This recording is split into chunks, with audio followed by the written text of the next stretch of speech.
Had the one about the on-loan goalkeeper who saved his temporary employers from disappearing out the Football League and into almost certain financial oblivion.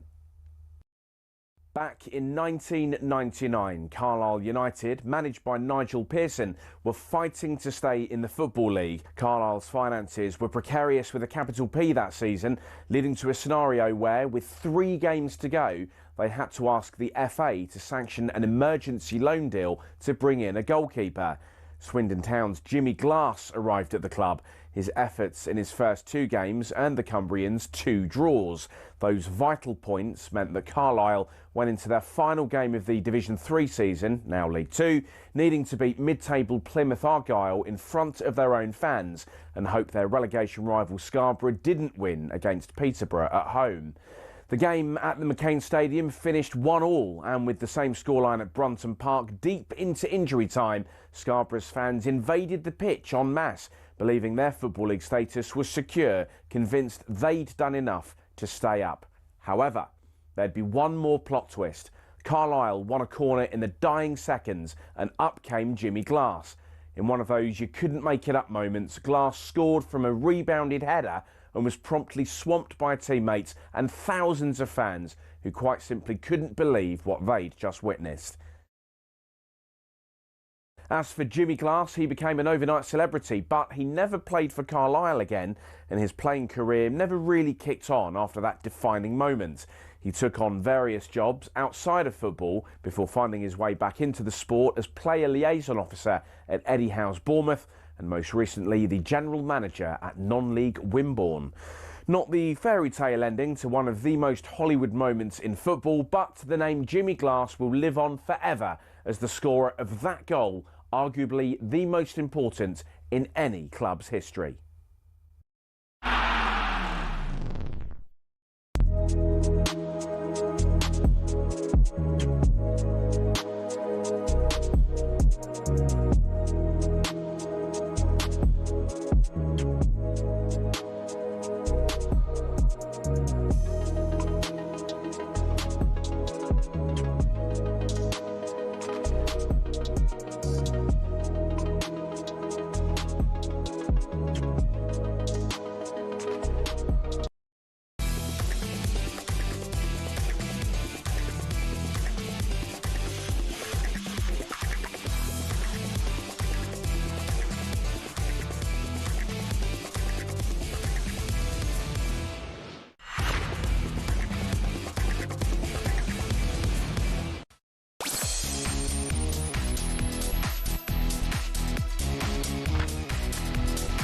Hello, good afternoon. Welcome to Drive on talkSPORT. Me, Andy Goldstein Darren Bent has decided to turn up for work today. Darren here, by the way, Darren Bent.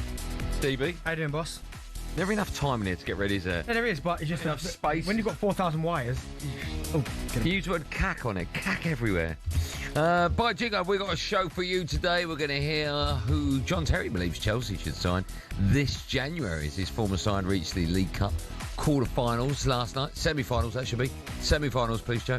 We're also taking a look at the strikers that moved to the Premier League in the summer. Where are they all? You've just written this. We'll also build up to this evening's League Cup quarter-final action as talkSPORT bring you Brentford. They head to Man City. Newcastle take on Fulham, and off the back of that, we'll be asking whether the real Phil Foden is back. We won't be doing that. All that plus future darts superstar Bo Greaves joins us, and we'll ask whether newly retired Terence Crawford is the best ever. This is Drive on talkSPORT. You can get involved. Who wrote this today? 03717 223344. Also, Scorny Weaver, Alien, Ripley, Waterfield. Yes, good afternoon to you all. Benny, Ripley, Alien, great movie. How are you, sunshine? I'm like, do you like the Alien franchise? I've tried to get into Alien, right? I've tried to get into it. A number of reasons why I didn't watch it at the time.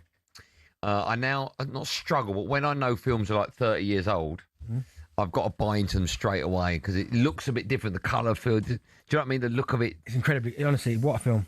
Is it? That's incredible. Is it? Yes, brilliant. The bit where the alien comes out of the fella's stomach. Yeah, it looks a bit Alien. cheap. Looks a bit cheap, doesn't it now? The best one is Aliens. I mean, they're all good. Which one's Aliens? The second one? Second one, yeah.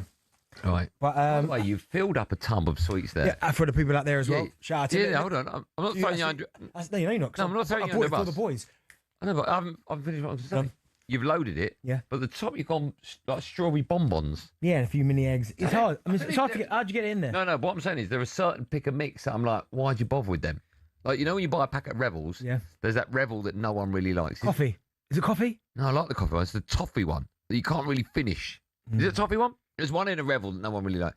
You've really pumped I like them. bonbons. Do you know what, though? Obviously, you talk about the show. I can't wait for 6 o'clock. I'm not going to spoil it. Yeah. I can't wait for 6 o'clock. Okay. Because the statement that you came up in the meeting. I've said it before, and it's not. Nah, mate, not the way that you said it. I stand by it. I know, by the way, Devalued is the word you used. I'll use that word again. I will prove to you that you agree with me. I don't.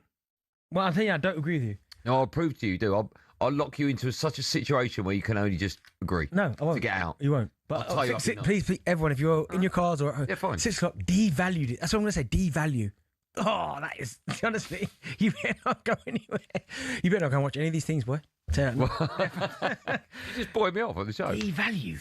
We'll talk about that from 6. Yeah. We'll also at some stage talk about Jake Paul against AJ the weekend. Every time I turn my phone on, my algorithm now is just set to boxing in that fight. The more I look at that, the angrier I get with the fact that anyone on the planet thinks that anything other than AJ knocking him sparko is going to happen. Yeah. 3-1, AJ round 1. 3.5-1, AJ round 2. I can see it going to 2. Sorry, Jake Paul 13-2 to win. 6.5-1. Liverpool are bigger odds to win the Prem. Jake Paul's more favoured to knock AJ out than Liverpool are to regain the Premier League title. Wow. That in itself is insane. Do you know what? I can see it going 2. I could almost see AJ just having a feel, see what's going on. First round and then second round, just blasting him out of there. I can see that. Unless he can catch him early, I can see him kind of almost flirting with it a little bit and then just listening to people going, oh, you never know, he's got a punch. No, I don't think he'll lose. He hasn't got. It's the biggest mismatch in the history of sport. It's the biggest gulf between. I'd say second. What's the first? You and Gabby, darts. It's. Oh no, I'll go say third. Nah, it's always better than Gabby. I'd say it's the biggest mismatch in sport, right? It's the biggest gulf ever between two competitors in anything. Yeah. I don't know how anyone can think. You saw him warming up in the ring yesterday, right? AJ's just looking at AJ, bomb, solid. Jake Paul is something that I would look like if I was hitting a punch bag in a ring. I mean, it's just, it is embarrassing. Is it AJ training with the U16? Yes. Yeah, okay, I was watching AJ on the pads doing it and I thought, looks like he's moving nicely. He reminded me of Usyk. Someone said yesterday that, fair play to Jake Paul, he's earned his shot. No, he hasn't earned his shot. He's done everything but earn his shot. You can hear I'm getting annoyed. No. Anyone that thinks Jake Paul's got any chance other than just surviving 2 rounds is insane. Realistically, you've watched years and years of boxing. Yeah. You've seen this type, not the gulf in between the two fighters, but you've seen where someone is a heavy favourite, right? Yeah, but one's not a fighter, but go on. How long realistically? Because as long as if AJ has a bet with his mate for £20 million that he can do him in 10 seconds, it will be 10 seconds. Yeah, no, so I reckon round 2. But that's because AJ wants it to go round. Yeah, of course, but I think that's what he'll do. He'll have a look at it. I think it'll be embarrassing if AJ takes it to rounds. If you don't finish it, someone offers you £60 million and knocking that fella out, why would you give more than I think he'd be a bit nervous, And the reason why I say he'd be a bit nervous... You're falling into it. No, listen to you. I'm not falling into it because AJ will win. Why would he convincingly? He's still, when you've got a little bit of butterflies in the eye, especially in the back of your mind, I know Dubois is a completely different kettle of fish, but getting knocked out in your last fight, I'd be a little bit like, just in case. Fighting someone that was in a Disney club 10 years ago. No, but just flirting with it. No, and then mate. Bang, second round. Get it done in 10 seconds and then move on. Night. What, sprint across the ring and just throw a punch? Yeah. Can you imagine if he got dropped, AJ? Don't. See, this is what you... No, I'm saying... No, it's impossible. We said that about Bournemouth, mate. I'll do the show in my pants next week, right? Hold on. If what? He's not going to win, but if what? If Jake Paul wins the fight. No, not that. I need to bet on that. No, I'm not sitting here in pants. If he wobbles him. No, he won't wobble him. Hold on. I'm not... 10 seconds ago, you were sitting over there going, he was on the Disney Channel a year ago. so if he wobbles him, pants. No, because... No? No, because there will be a moment where it's subjective and you'll go, he wobbled it. I'll go, I didn't wobble it. I'm not sitting in my pants. If he wins, I'll do my pants, all right? Okay, that's not really fair, but yeah, all right. Come on, you got to put something on there. If he gets past the 3rd round. No. Because you think he's going to blast out there. That's AJ's interpretation. He might want that to happen. You've got to put something on the line. We'll start the show. Come on. What? We've got to start the show. We'll put something on the line when we talk about it later. We're going to start with Chelsea. They needed their subs to get past Cardiff in the Carabao Cup. Live on talkSPORT last night. So, should they bring this man back to the club?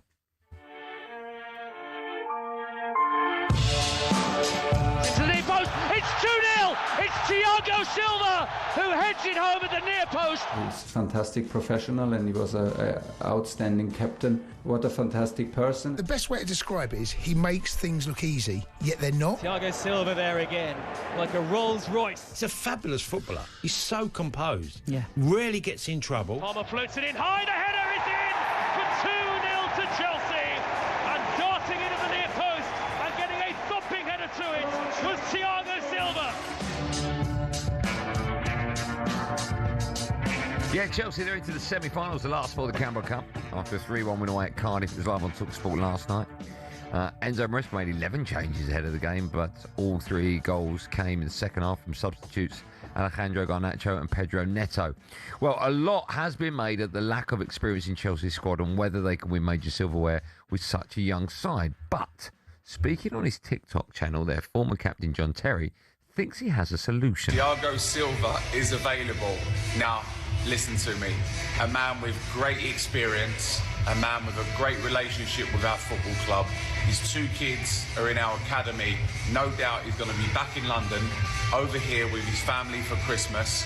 I would love to see this man back at our football club, playing alongside these players. Now, I'm not saying he has to play every week, but just the experience he can bring, playing alongside someone like that, probably goes back to my role under Antonio Conte in 2017 when we won the league. I didn't play, but I had a role to play within the group. Be that buffer between the players, the manager, the owners. Thiago Silva is set to become a free agent at the end of the month after 18 months with Fluminense. He's an experienced player, and that's the one thing that Chelsea lack. He's 41 years old.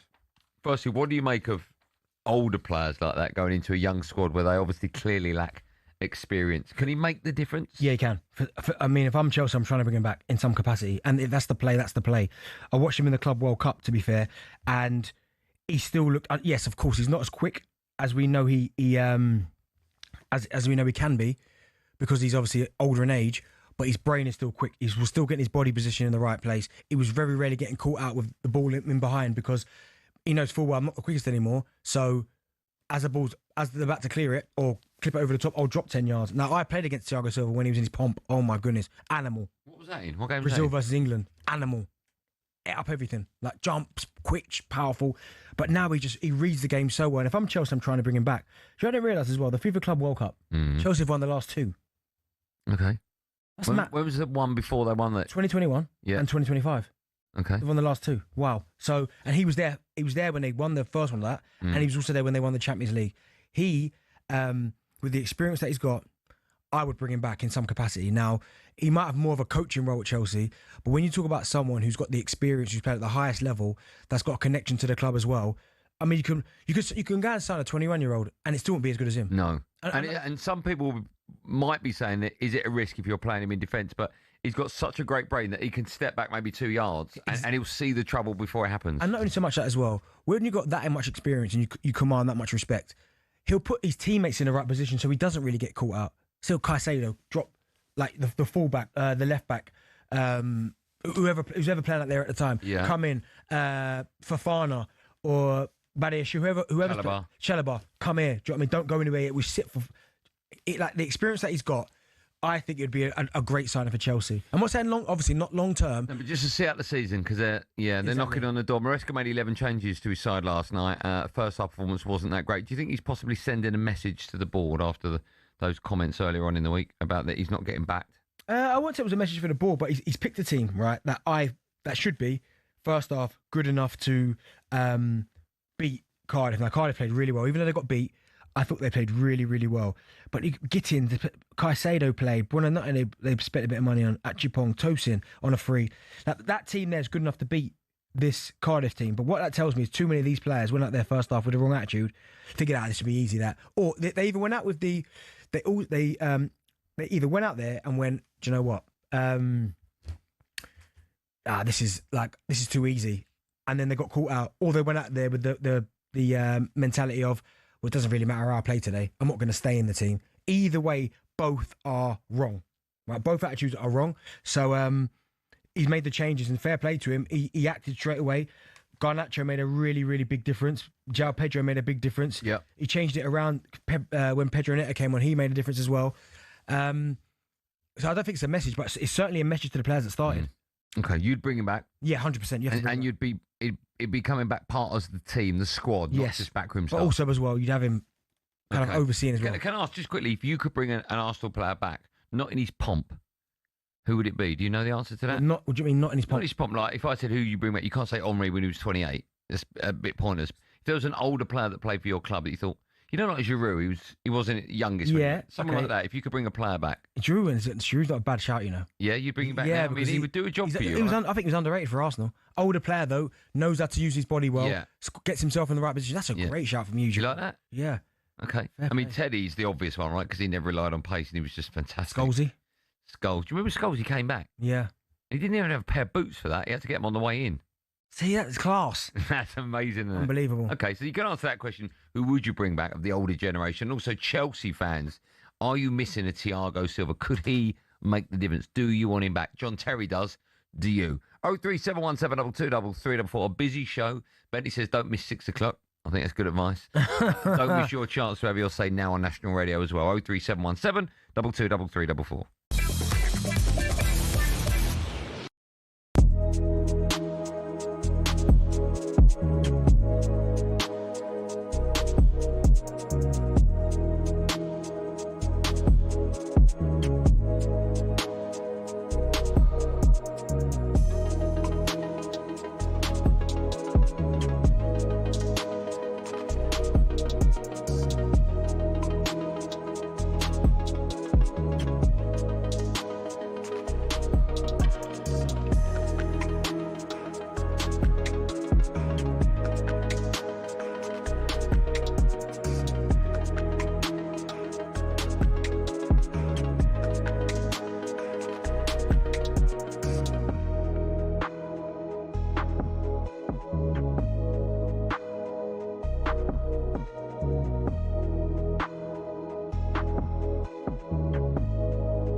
Don't embarrass yourself. Don't ask me.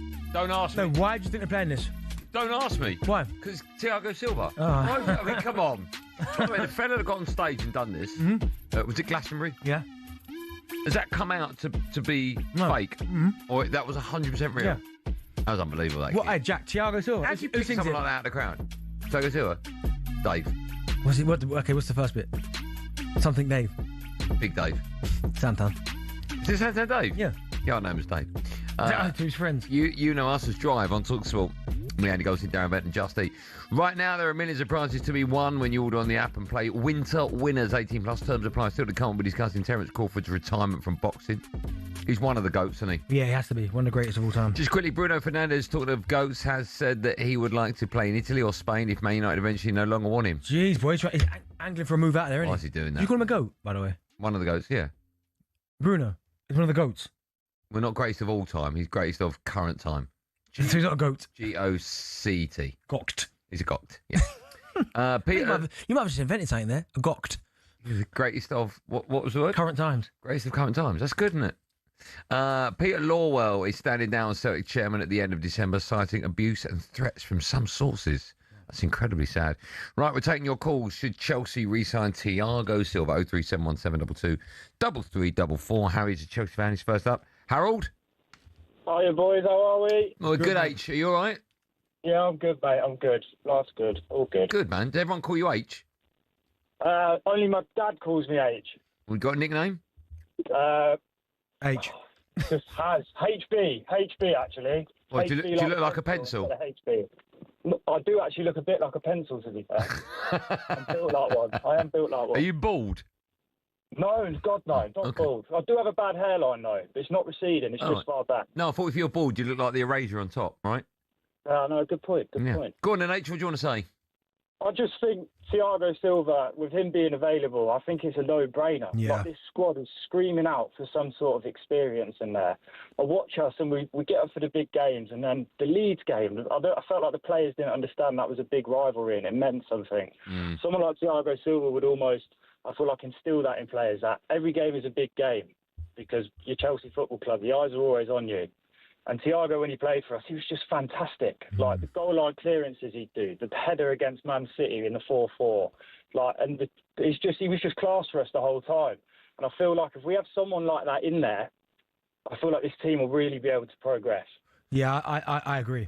Honestly, it's a no-brainer. To bring him back, his kid's obviously still connected to the club. He still loves London. I mean, that in itself is enough. I mean, you look at, I get it, I know it's not long term, but at least it buys you time. Because, again, we're not talking about a guy that maybe over the last couple of seasons hasn't played too much. I'm telling you, I watched him in the Club World Cup, and in those conditions, and he still looked brilliant. Still defended right, still could read the game really well. I mean, what options are there? What other options are there? Well, the injury for Levi Colwell is out for the whole season. Yeah, that's one gone. I'm not sure how good. I like Trevor Chalobah, to be fair, but he's the one he replaced. It'd be Fofana and Thiago Silva. Yeah, wouldn't it? But he just buys you a bit of time and also, I mean, we've talked about it before, but ironically, we had John Terry on before because it was him that learned through Desai. He was alongside him. Exactly. So that makes a huge difference. Dave's a Liverpool fan. He's up next. Hi, Dave. Hello, Andy. You all right? I'm very well, thanks for asking. How are you today, Dave? Good, thank you. Hey, Benty. Andy, quick one. And I'm not going to poo-poo on Chelsea's parade here. Okay. Enzo Maresca is his own man. He always has been his own man. He was at Leeds and he gets at Chelsea. He doesn't like outside noise coming into his dressing room with him doing it. Do you honestly think... Now, I hear what you're saying about Silva. I don't know the lad. What I will say, at 41 years of age, I wouldn't want him in the Premiership in my team at 41 years of age because history shows 41-year-old defenders can't cut it in the Premiership.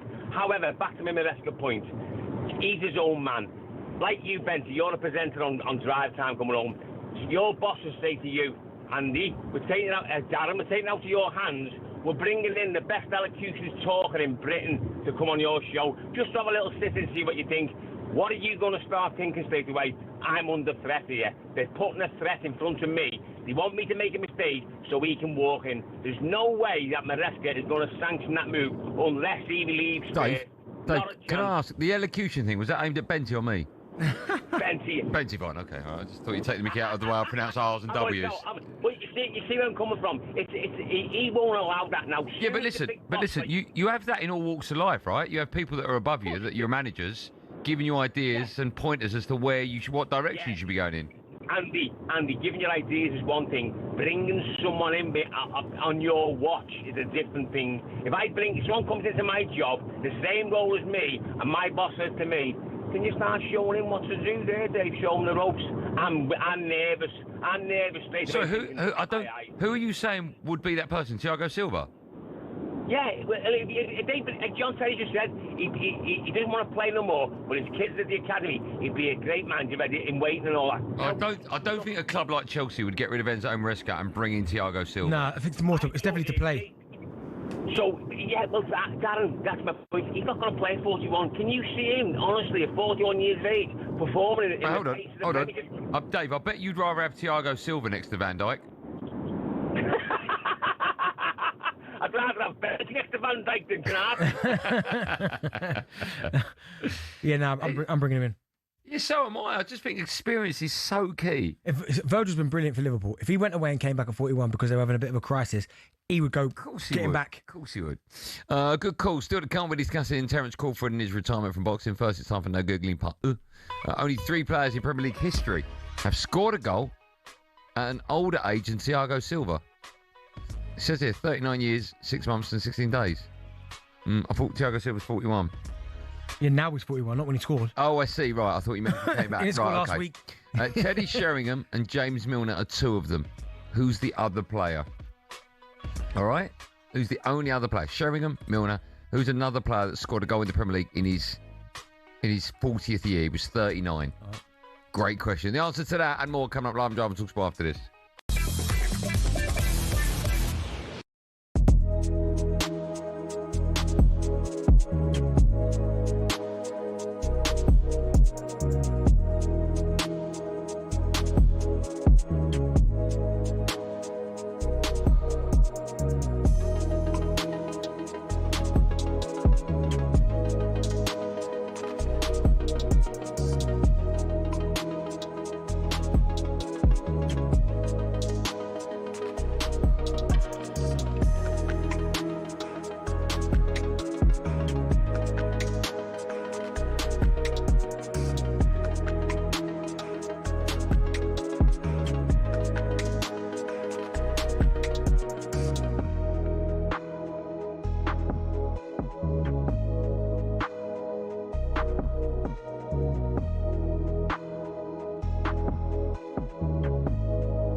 would have thought a sporting event's halftime show could have a bigger impact than the game itself?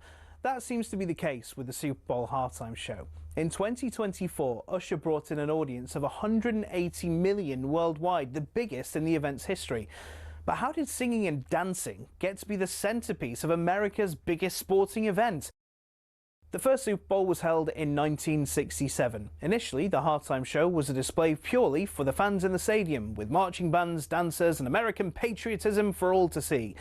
And that's what it was for the first few years. Disney had a go with a few questionable displays in the 1980s, but it wasn't until '93 that we got the first glimpse into the future of halftime shows. Michael Jackson's stellar performance gave NFL execs something to think about. A raft of massive names followed, including Diana Ross, U2, Janet Jackson, who gave us the most famous or infamous wardrobe malfunction of all time. So how many people are involved?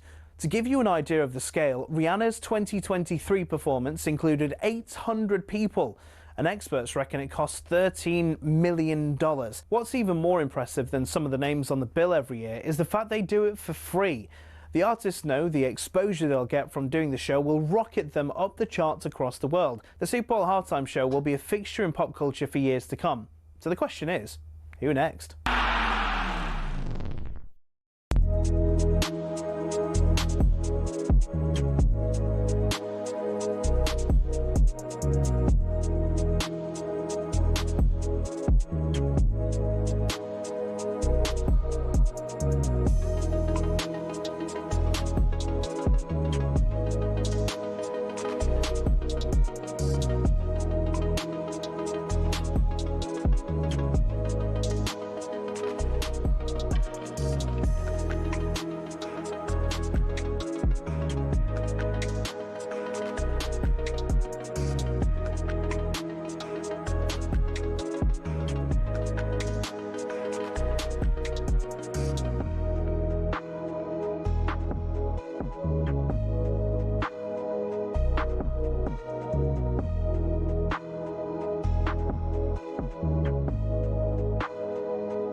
You listen to The Drive on talkSPORT, myself, Darren Bent, and Andy Goldstein. That's three people there, isn't it? Yourself, Darren Bent. Right, I've got a clue to the answer. Only three players in Premier League history have scored a goal when they've been 39. Sheringham, Milner, the other one. I'll give you a clue, right? I'm going to say two words. You've got to put the opposite. Okay? Blowy bottom. What? Blowy bottom. What, the opposite of blowy bottom? Well, another word for Well, the opposite for bottom is, I can't really say that on there. No. Another word for both Top. of them. Blowy. Another word, it's blowy out. Jeez, what? Look out the window, right? Yeah. All the trees are going. Windy. Right, that's his first. Dean Windass. There you go. Glad you didn't answer. Hey, Joe, what kind of clue that was, bro? Massive opposite the bottom and then the other. Oh, you don't need to go on about it. The other part Stop, they said. Stop. I didn't say it. Still to come, we'll be asking what happened to all the summer signings.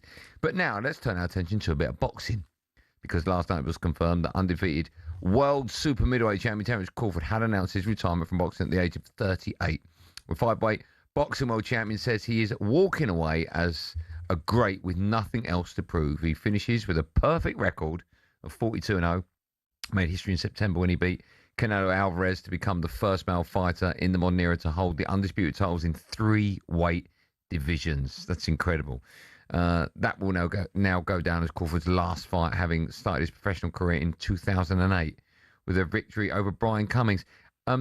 You love your boxing, Benny. How good is it to see someone like that retire at the very top of their sport? Yeah, I love that. I love the fact that he's decided to opt out now, as opposed to you see some guys that we know how good they have been, and and we actually love that. But then, yeah, your memories. And I wouldn't say Mike Tyson is a victim of this, because we all remember Iron Mike at his best.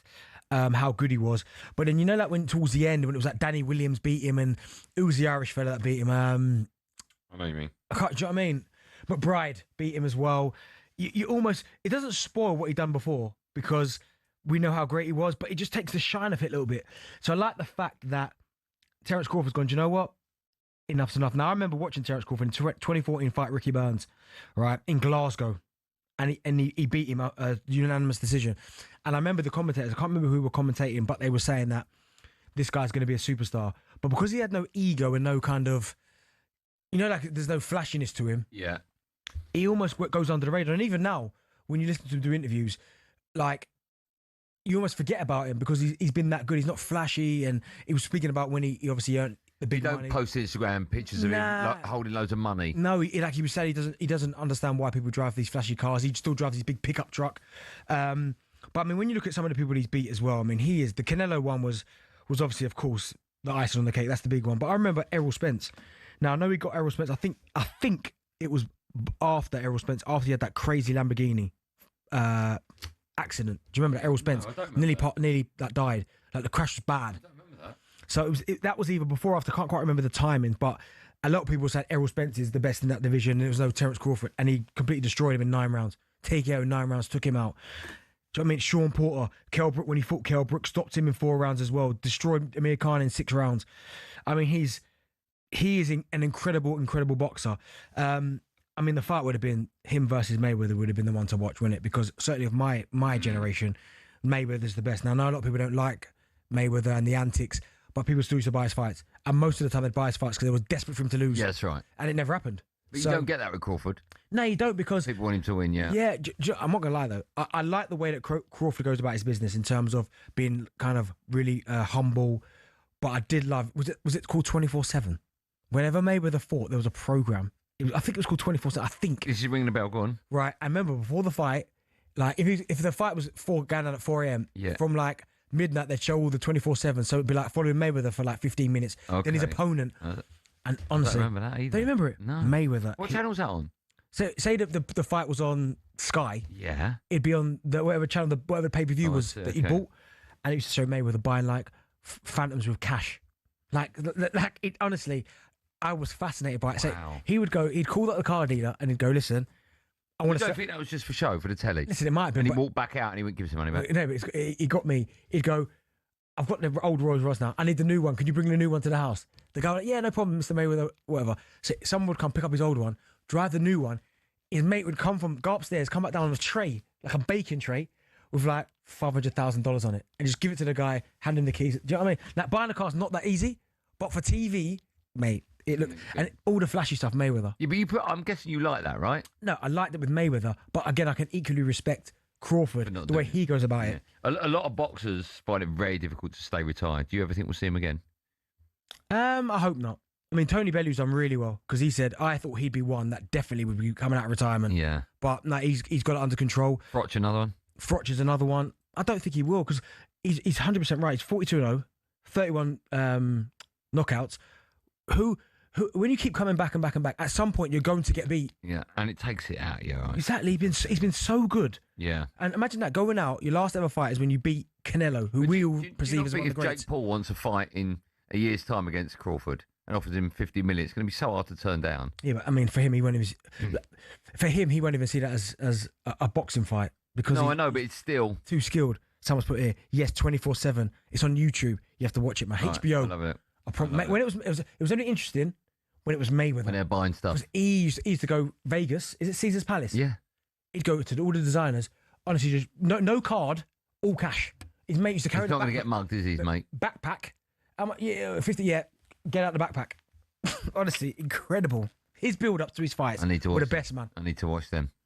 Right, let's turn our attention back to football now because there's another big old night of Carabao Cup action across the talkSPORT network tonight. Follow us at 7. Adrian Durham hosts live coverage of City. They take on Brentford. That one kicks off at 7:30. 45 minutes later at 8:15 over on talkSPORT 2, you can hear Newcastle against Fulham. Let's start with the Brentford manager, Keith Andrews. He's been speaking ahead of their game away to City, and he discussed the challenge of keeping out Erling Haaland? Very difficult. He's a special player, isn't he? He's sometimes undefendable. You got to be on your game. It doesn't take much from me to explain that scenario to our defenders and our team as a whole, because it can't just be a single defender. It always has to be a collective in terms of service to him. Is really important. Types of service, how you position yourself as a defender against him to give yourself the best opportunity to defend those individual moments until you get some help. But he's very difficult to keep quiet because he's probably the best centre forward on the planet.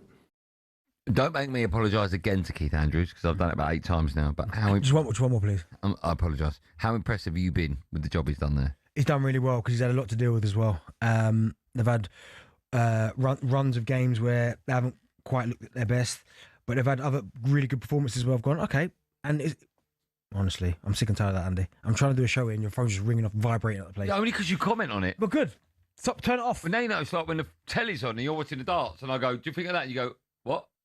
Still vibrating. No, I do. Someone's at the door. Answer it.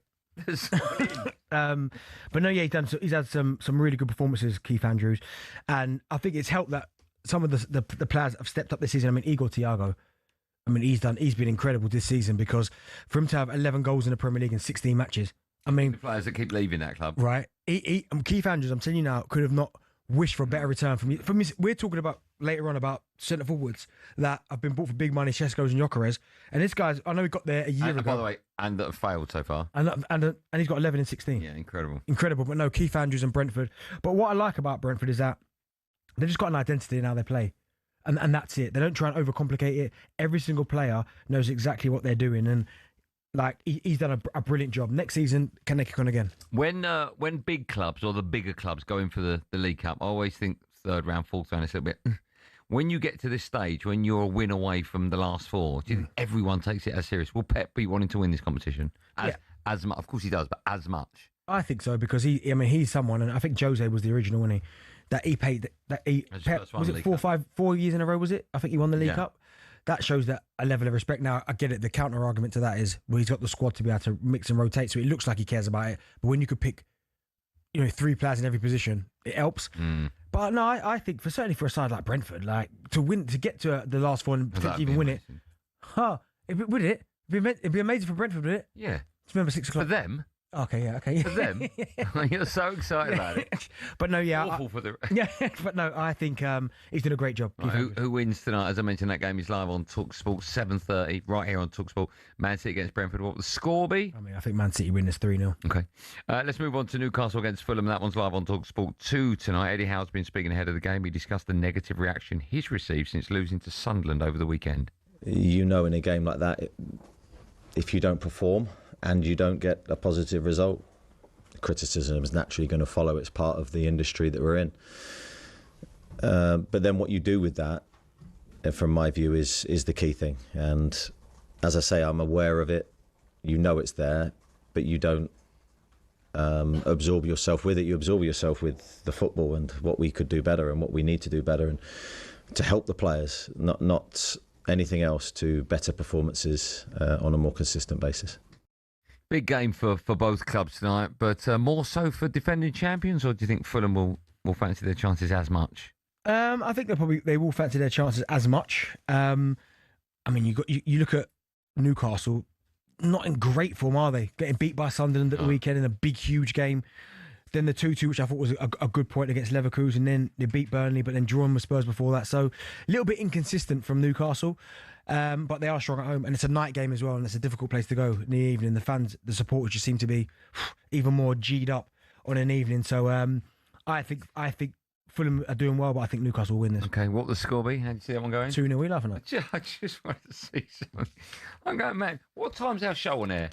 4 till 7. Roughly, yeah. 4 till 7. Do you want to just, I mean, this is a running order that I'm guessing is copy and pasted every day. What, do you want to read that hour out there? What's that say there on the left-hand side? So it says... all down the side. Right, so it says from 7 o'clock. Yeah. Turn the page over. What's the last hour of our show? Just roughly. I mean, we're 4 till 7 every day. 8 till 9. 8 till 9. What's happening today, boys? Amateur hour. That's what time it is. We get 7 and 8. Amateur hour. What's happened there?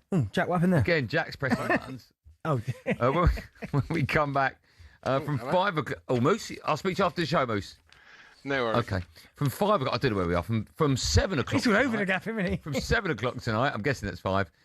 We'll be talking about strikers that have been bought for money, not big money, money.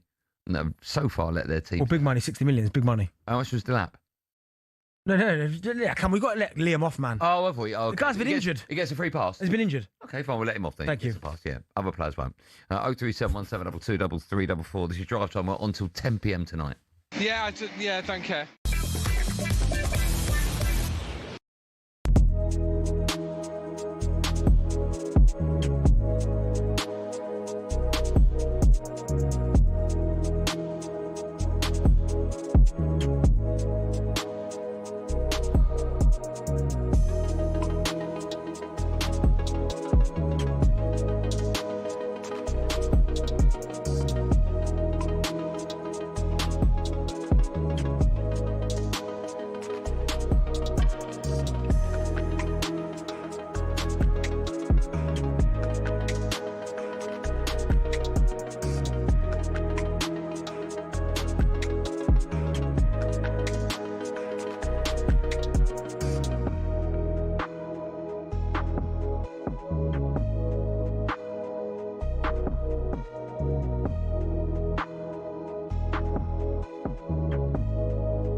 Drive talkSPORT, me, Andy. I didn't know what you're saying. Me, Andy Goldstein Darren Bent and Justy. There are millions of prizes to be won when you place an order on the app and play win to winners. 18 plus terms apply. Still to come, we'll be asking what happened to all the summer striker signings.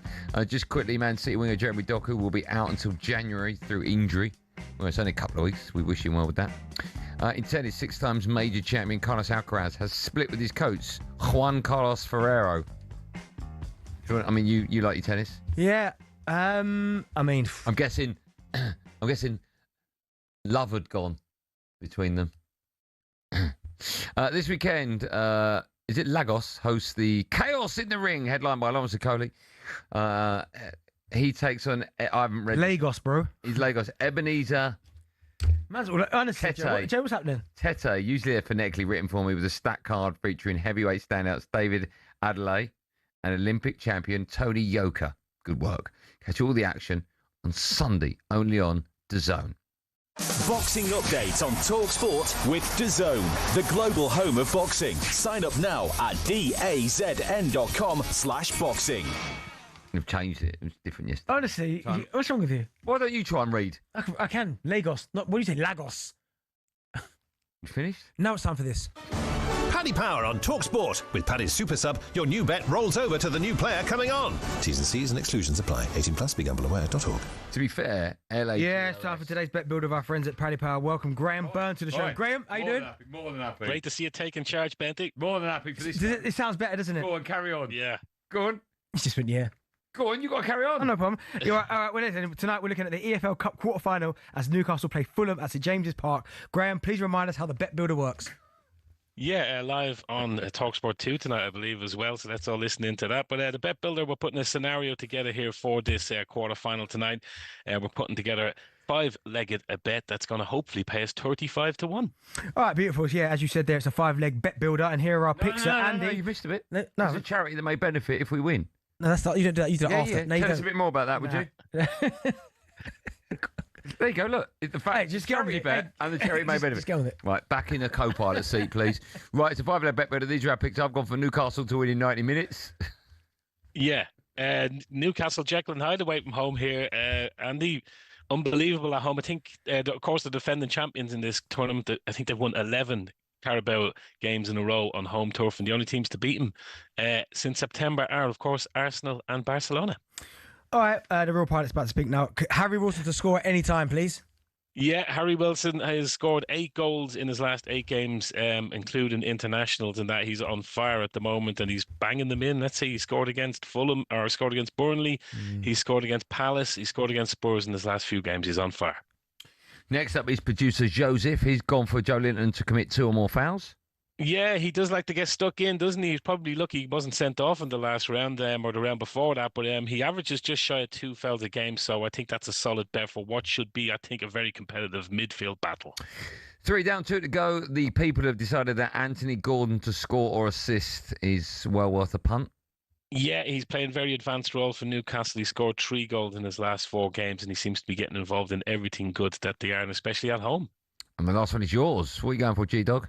I'm playing it safe here because I'm going to go with over 2.5 cards in this game. Fulham, I think, are in the top 4 of the amount of fouls they do in the Premier League. There's a lot at stake here for both managers, and we heard from Eddie Howe in that interview there after what happened in Sunderland. They're going to want to bounce back here, and I can see this being a little bit of a tasty one. Okay, fingers crossed. Before we let go, can you confirm the odds and the value of the charity bet one more time?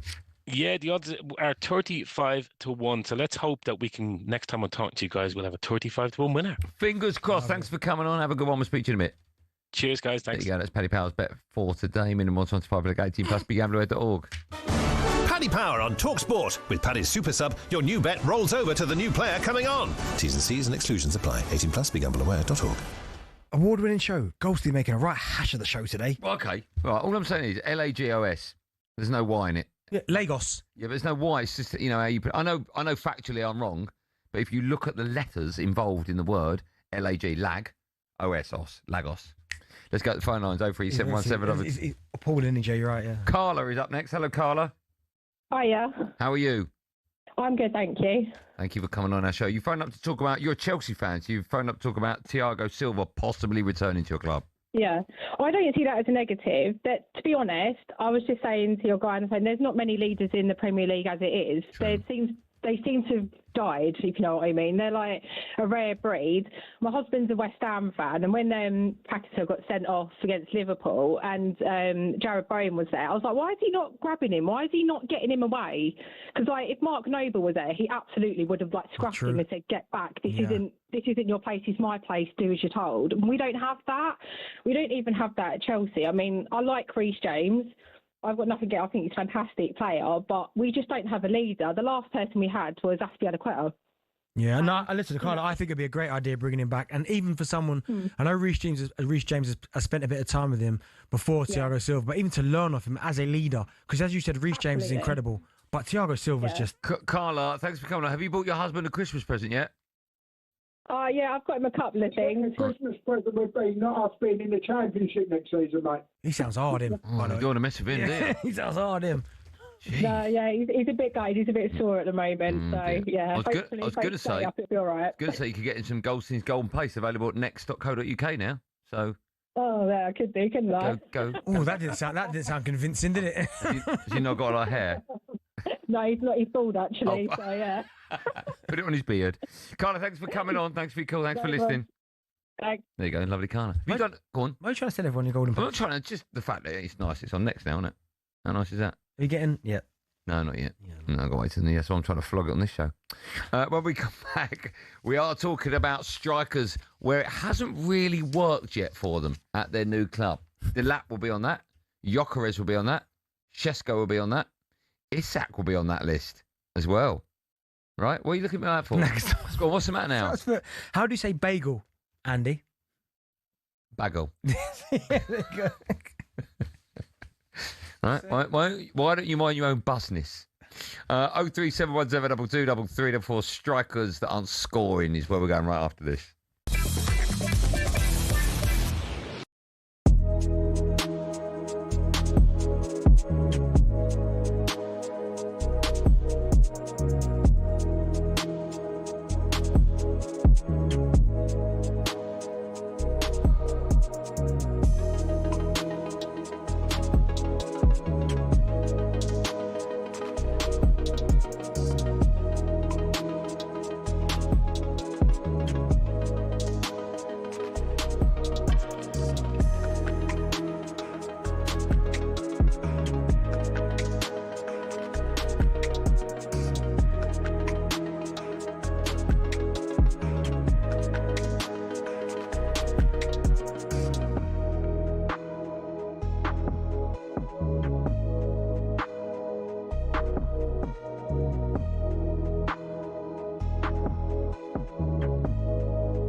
Tyson Fury, Floyd Mayweather, Canelo Alvarez. Just hearing these names makes you think money and the hundreds of millions of dollars, pounds or Saudi riyals in boxing. But that's at the top. At the bottom, it isn't quite the same. Even for those on the rise, there's not an awful lot of cash in the boxing world. And if you're just starting out, well, it can be a very costly exercise indeed. But don't take my word for it. Here's the former European champion talkSPORT's Spencer Oliver. You're turning professional and you're boxing, let's say, York Hall on a non-televised fight. You have to sell tickets to earn any money, but you have to cover the wages of your opponent as well. So if you don't have the ability to be able to sell enough tickets, you effectively have to pay to fight. A far cry then from Jake Paul facing Mike Tyson in 2024, when the purse was reported to be around £48 million. But the vast amounts of cash lining the top dog's pockets isn't the norm in a typical fight. Let's say you're lucky and you get between 5 and 10 grand. You're going to get 10 grand max for that. 10% goes to the trainer, 25% goes to the manager.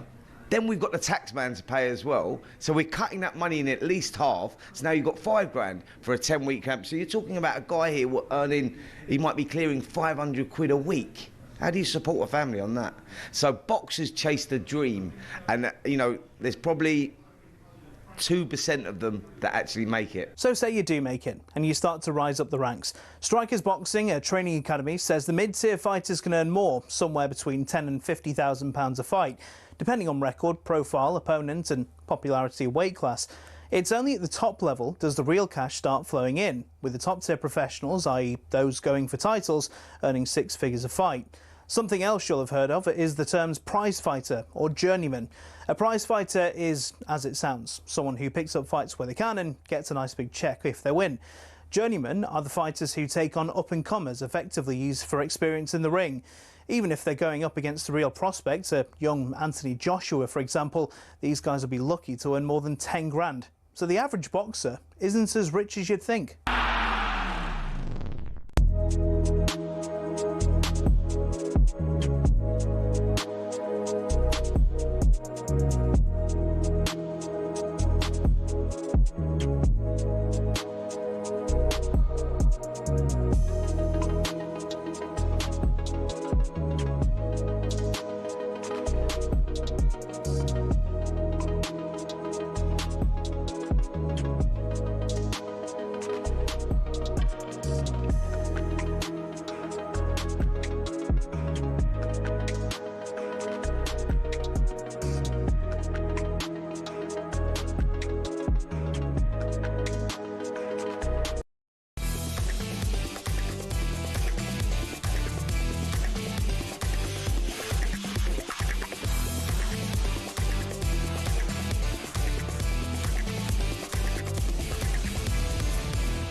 Our number one down of drive. Welcome back to the award-winning Drive Time show.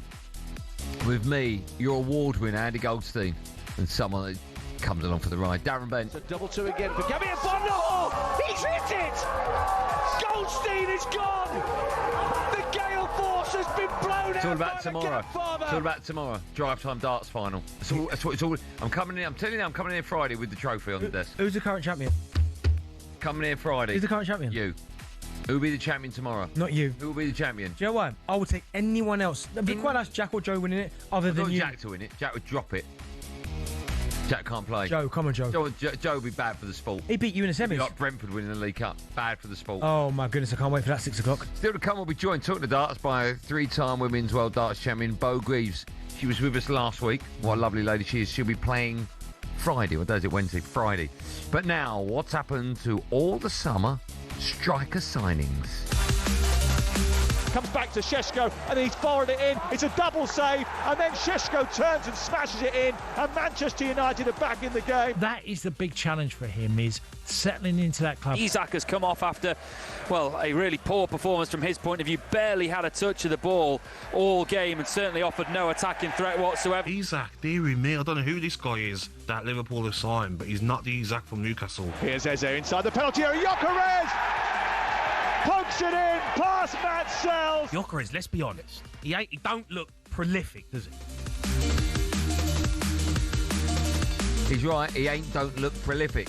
Plenty of the big side spent big on new number 9s in the summer, but it's fair to say been a slow old start for some of them. Let me just remind you, so Isak, obviously at Liverpool, 2 goals in 15 games in all comps.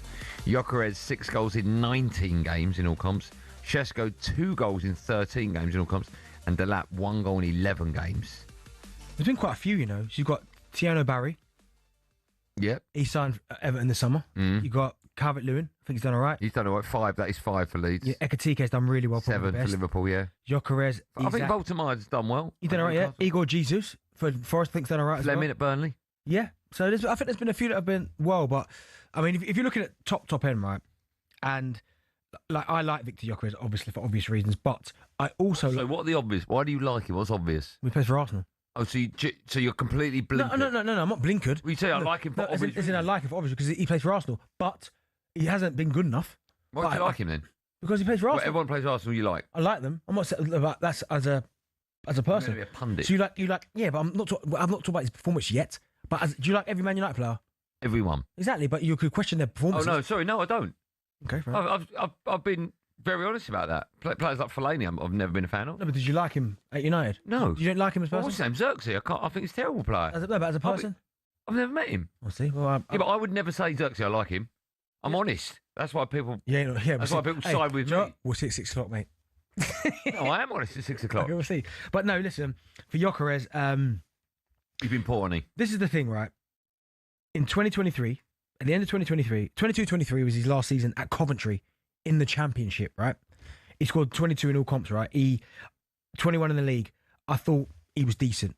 I thought that season, he was really, probably the best in that division. Even though I think Akpom won the Golden Boot that year, I thought he was the best, right? He then, almost overnight, turns himself into an absolute superstar by scoring 43 his first season in all comps in 50 games for Sporting, and then 54 goals in 52. Right, that is so. It don't matter where you are, though. That's nuts. Nuts, right? Yeah. So he's coming to Arsenal like hot, full of confidence, right?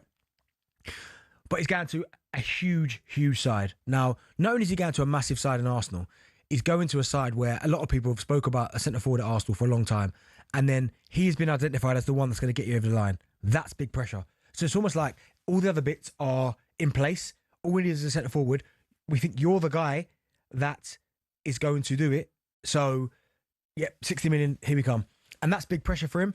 And I always think when you make big moves, and it's happened to me, not this big, but big moves, you have to hit the ground running. Pro Rata is probably the same. Yeah, but you have to hit the ground running.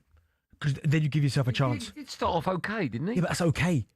Honestly, he doesn't look competent, does he, at Arsenal? But do you know what it is? He's a little bit clumsy. He looks a bit clunky, right? But also, Arsenal are not used to playing with this type of centre forward for such a long time now. We've had Havertz. Yeah. Completely different to him. Gabriel Jesus is a striker, but spends most of his time on the left. Yeah. Arsenal haven't played with a number 9 like this for a long time. So it's still trying to adapt to the way that he wants to play. So you're suggesting that your number 9s recently have been footballers rather than... Out and out. Yeah, of course they have. Havertz is a fantastic footballer. Touch. He is, mate. Touch. Not fantastic. Mate, he is, mate. Not Touch. fantastic. As a footballer... Declan Rice is fantastic. No, as a footballer, he is. Like Havertz, his touch is nice. He's good in the air. He can hold the ball up. He's quicker than people think. In terms of all round, he's a good footballer. That's fair. Yeah. Right? Like, Gyökeres is an out-and-out centre-forward, right? But I just think right now, it's not working for him. Like, his movement's not quite there. And there's a prime example. If I'm going for a bit of a barren run, who do I want to rock up at my home patch? The worst team in the league, and that's Wolves. And Saka put one across the box, right? Which was, for a striker, there's no excuses. You have to be there. Like, and he rolled it across the box, 6-yard box, didn't pull it in. So I think he's struggling. I think he's struggling to cope with the levels. Do you think he'll get there? I hope so. No, I know that you hope. Do you think he will? Time will tell. I mean, if he do you think he will? Yeah, but if he scores 5 and 5, then I think he will. I know, but sometimes you can, like, for argument's sake, we'll talk about Ekatike. We'll talk about Isak in a minute. If I said to you, do you think he'll get there? You'll probably say yes, I do. Yeah, I think he will. Okay. Do you think Gyökeres will get there? Eventually, I think he will, but it might take him a bit of time. Okay. Right, but he needs to do more now in terms of holding the ball up, his physicality, use that big frame that he's got, get yourself in the box, be a threat, be a nuisance. So I think he's found it really tough. I then go to Isak. Now, Isak, for 2 years or 3 years at Newcastle, 2.5 years at Newcastle, has looked like one of the best centre-forwards on the planet, right? And rightly so. His numbers would probably back that up because he has been... There was times at Newcastle where he was just the difference, wasn't he? Everything that he done, he was that good. I'm just wondering, and I think he will come good as well, if Liverpool's a bit too big for him. Now, that might sound crazy right now because we know he's a good footballer, but he just doesn't look the same. Like, it doesn't look the same in terms of his runs, his touch, his movement, his belief. Because every single time he stepped on the pitch at Newcastle, I thought, here we go, goal. But he would have thought that as well. He would have thought that. Now he doesn't and we don't. That's the Right. difference. But where I've got a bit of sympathy for him is that he's got to Liverpool late. He's obviously had no pre-season. Yeah, it was a bit. But also as well, they've bought someone else for less money, but still big money, that's got there before you. And not only has he got there before you, he's putting the ball in the back of the net, regular. Undroppable. Yeah. To a point. Agree So with you. you're always playing catch-ups, but I think he will become good, but he's struggling. Then the others, I mean... Sesko? Yeah, Sesko again, like... Don't look it, does he? Doesn't look it either. Like, I've got no... He doesn't look it. But again, the step up, right? You look at someone like a Sesko. Good player, right? Benjamin Sesko. But going from Leipzig, like Salzburg, to Leipzig, to United is... But again, he rocked up to United off the back of scoring 21 goals in all comps. I know it was only 13 in the Bundesliga, but... So the pedigree's there. But Man United, again, it's a big jump. But he looks like he's struggling. And again, a lot of it comes down to the Premier League. The Premier League is a tough league to score goals in. Really tough. Rasmus struggled as well, right? Yeah, and he's gone and now he's scoring goals again. Yeah. So sometimes it doesn't suit everybody. But, I mean, Wolf Amada's looked quite comfortable. He's looked quite good. Yeah. Calvert-Lewin, What about Dilat? He's injured, man. He's been injured. 1 goal in 11 games. He's been injured. Well, it's only 2 less than Sesko. We just talked about him. Yeah, no, but Dilat's been injured. Well, Sesko's been injured, but yeah, we talked about him. you bought Sesko for now. Chelsea bought Dilat for, like, the future. Well, are we not allowed to discuss him? Yeah, okay. One goal in 11 games. Yeah, okay. So you've just rattled off Sesko, Gyökeres and Isak. Yep. Now we come to a former Ipswich player. No, I'll talk about him. We're not allowed to talk about him. No, we are talking about him. So biased, this show. No, but frightening. Dilat, 1 goal, 11 games. All right. Not good. No, but he has spent a lot of time on Sesko. He's played 2 less games than Sesko. Okay, but appearances. The games and appearances are different, right? So if 1 goal, 11 games. Sesko, 2 goals, 13 games. okay, last time we played 32 minutes against Bournemouth. Okay, so that's not really. Why is that? No, but my point. Listen, my point is Honestly, Dilat will you're be showing good. you here. No, Dilat will become good, but he has been. See, you talked about the step up to a bigger club. Yes, massive. Now going from Ipswich to Chelsea, it's huge. It's as big as the 2 clubs Gyökeres and Sesko have come from. No, it's not. And the reason why I say it's not because Gyökeres was bought to be the missing link, and Arsenal who are pushing to win the league title. Chelsea right now are in this transition period where they're trying to get back there. If it was like Dilat going into Drogba got injured, and Chelsea are pushing for league titles, it's like him going to replace Drogba. What about Sesko? Man United aren't pushing for a title. Okay, but it's Man United's one of the biggest clubs in the world. Mate, Dilat, come on. Okay, listen to me. You're so honestly. No, but he will become good. I don't know if he will because the step up to Chelsea is massive. He's huge, but he's their number 9. And I guess that no, João Pedro plays in that position, but Dilat can play there. What do you mean can? That's where he plays. I'm pretty sure he. Okay, D, come on, man. Okay, listen. My point is, you can't judge him fairly yet because he hasn't had a run of games. Once he has a run of games. Okay, so far from 11 games in 1 goal, would you expect him more? I would have expected more of a return, Okay. but he's had a lot of injuries. So what am I supposed to do with that? Well, Sesko has as well. Okay, but I said Sesko might. So was Gyökeres. What, injuries? Yeah, but They're all out at the moment. I've watched Gyökeres a lot, and he's had more than enough opportunities. All right. Honestly, Honestly, what's your thing with Ipswich? What's your thing with Ipswich? He doesn't even play there anymore. Everyone's on a level playing field for me. Dilat, Sesko, Gyökeres, Isak. Okay, grade them for me. From what? How good a player they are? How? No, just how they've done so far. Isak. What do you want out of 10? No, like grade A, B, C, D, E. What can I go out of 10? Okay, go on then. Isak. Okay, out of 10, 2. All right.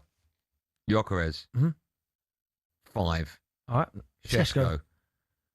4. João Pedro. No, I'm not going Pedro. I'm going Dilat next. Okay, well. Dilat. 1. All right. Do you know what, Rory? If you listen, I can only apologise. You know what I mean? I'm just being honest. Oh, Rory, I can only apologise. Well, okay, you grade them. Let's see where you go. Isak, out of 10. I'd like to go ABC.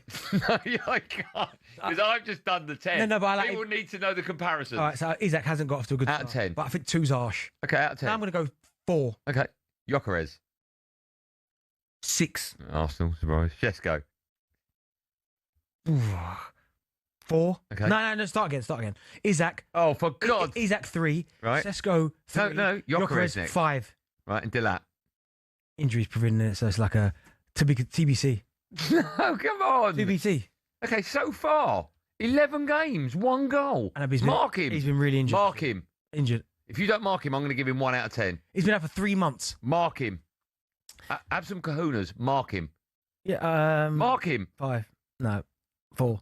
But he's been out for 4. But he's been 3 months, man. Come on. You're a disgrace. But he's been out for 3 months. They'll mark him. Our listeners will be honest. Chelsea fans will mark him honestly. All right, if we've mentioned Shesko, Gyökeres, Isak or Dilap, And also, come on and mark them out. and he was cheapest out of all of them. Oh, fine. How much was he? Just a snip, wasn't it? 30 million. What can you get for 30 million nowadays?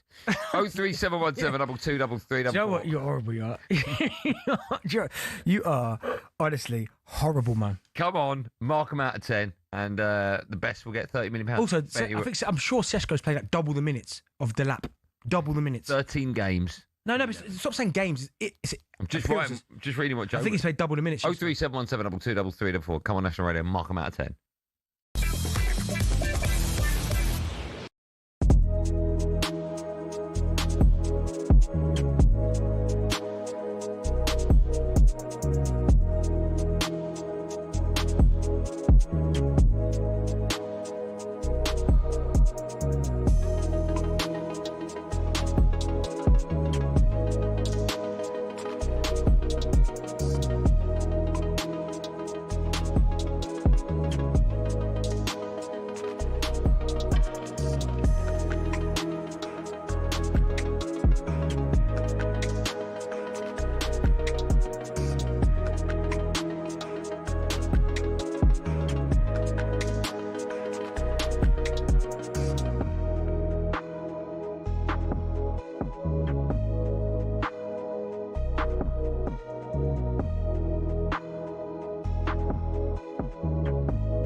Jack just made the weirdest noise ever in my ear just now.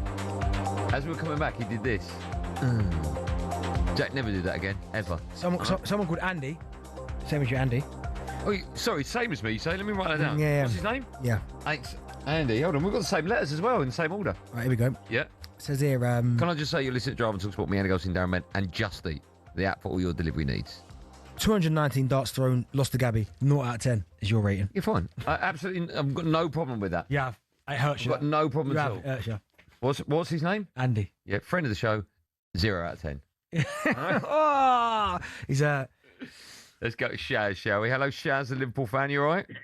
All right, guys. How you doing? All right, Darren, Andy. First and foremost, can I just say, do you know what? You guys are just the best. Because I drive Uber driving. I work from morning till evening, yeah. And, you know, your show, hands down, it's bar none, it's the best show. And I used to finish work at 5 o'clock, but ever since you lot started on the radio, I finish my shift when you lot finish at 7 o'clock. I do the extra 2 hours just to listen to you guys. You lot are brilliant. Hold on. So we make you more money? I don't know about that. I just sit around half the time in my car. Well, listen, thank you so much for your kind words. You guys are, honest to God, you're brilliant. The chemistry between you is absolutely fantastic. Thank you, Shaz. I just want to say, as for the football, I'm a die-hard Liverpool fan, been supporting for over 40 years. But do you know what? I think you had Charlie Austin on the radio a couple of days ago or something. I had to see him on Sky as well about Isak. And I have to agree with him. I'm afraid, I'm scared that I think, you know, even though he's proven at Newcastle, I just think Isak's going to turn out to be another Torres, like what he was at Chelsea. I just can't see his body language, everything about it. I just can't see it. He's void of confidence. I don't know. Mark him out of 10. Say that again. Mark out of 10. Yeah. Oh, I'd have to agree with you about 2 so far. Do you know what I mean? I have to give him 2. Do you know what I mean? Although I have to say he hasn't played as many minutes, but still, do you know what I mean? If you're going to judge him on goals and stuff, do you know what I mean? Which he's there for. Mark the others for me. Out of 10, Gyökeres. About 4. Šeško? That's about. So if I'm going to give Isak 2, I've got to give him 2. I've got to give him 2 as well because he only scored the 1 goal as well. And Delap. No, I like Darren, man. I like Darren Bent, even though he's got that. No, again. No, that's not what I'm asking you. Just because you like someone, you've got to be honest. Dilap, okay, do you know, I've got to say 2 or 1 or 2. It's got to be 2. Yeah. Honest. Yeah, there you go. Yeah, he's an honest guy, Shaz. Great call, Shaz. Thanks for that, man. Have a lovely evening. Thanks for your kind words. Just be nice, you take it to heart. Do you know what's mad, right? We know when people talk about Torres, and obviously he weren't the same at Liverpool. At Chelsea's was at Liverpool. Yeah. And he still managed to get an FA Cup, a Champions League, and a Europa League. And I'm pretty sure he scored in the semi-finals, didn't get the Champions League. At where? Chelsea? At Chelsea. Won the Champions League, Europa League, and the FA Cup. He was unbelievable at Liverpool. He was at first, but when Chelsea signed him, he weren't the same Torres that we'd seen. No, I said at Liverpool, he was unbelievable. Yeah, but towards the end at Liverpool, he weren't. Was he not? No. I think it's coincided when he chopped his hair off. We had the locks. Oh, my goodness. Scary, like man. Samson. Biggest thighs I've ever seen that. His thighs, not bigger than Jimmy Floyd. No, but honestly, I mean, you've got Jimmy Floyd. He was like his legs. No, I'm talking about Torres. I used to look at him and go, Really? He had big legs, did he? Mate, his quads. Bigger than Dirk Kuyt? Yeah. Really? Honestly, I promise you. I don't. When he had the locks as well, and you stand in the tunnel and you look at Torres, you go, oh my goodness, massive. Oh, I didn't know that. Yeah. Okay. I Good guy as didn't well. see that on the telly. Ash is an Arsenal fan. Hi, Ash. Hello, how you doing? I'm great. Thanks for asking. How are you today? Yeah, I'm really good, thanks. First time caller, and I just want to say you two are hilarious. You two click like my kids do. It's so fun. Well, he started it. That's exactly my point. Thanks, Ash. I just wanted to make the point. You said, or the pair of you were saying about how many injuries each of the players had. Have you done the points per goal ratio and seen who comes out on top that way? Have you? And then the second. Sorry? Have you done that? We haven't. Have you done it? I haven't done it. No, Okay. I'm driving, so I haven't been able to do it. We're working. We haven't done it. I'm guessing Gyökeres would probably be up there, wouldn't it? Because Arsenal top. I think he's played more minutes than probably all of the 4 together, right? Yeah, I'd say so. I mean, I know he's had a few games injured, but he's played a lot of minutes. Ash, can you turn your radio off? Because we're hearing you again, and then me again, then you again. Sorry. That's all right. There we go, how's that? No, so we haven't done that calculation. So what else do you want to add to that, Ash? Only that I think the expectations of those players change depending on where they're playing. So obviously the higher up the league, you're expected to be a bit better. So out of all those 3, I'd say Isak has probably done the worst. Liverpool up there with Arsenal, and then I'd probably say Gyökeres has done second worst out of that lot. The other 2, Šeško and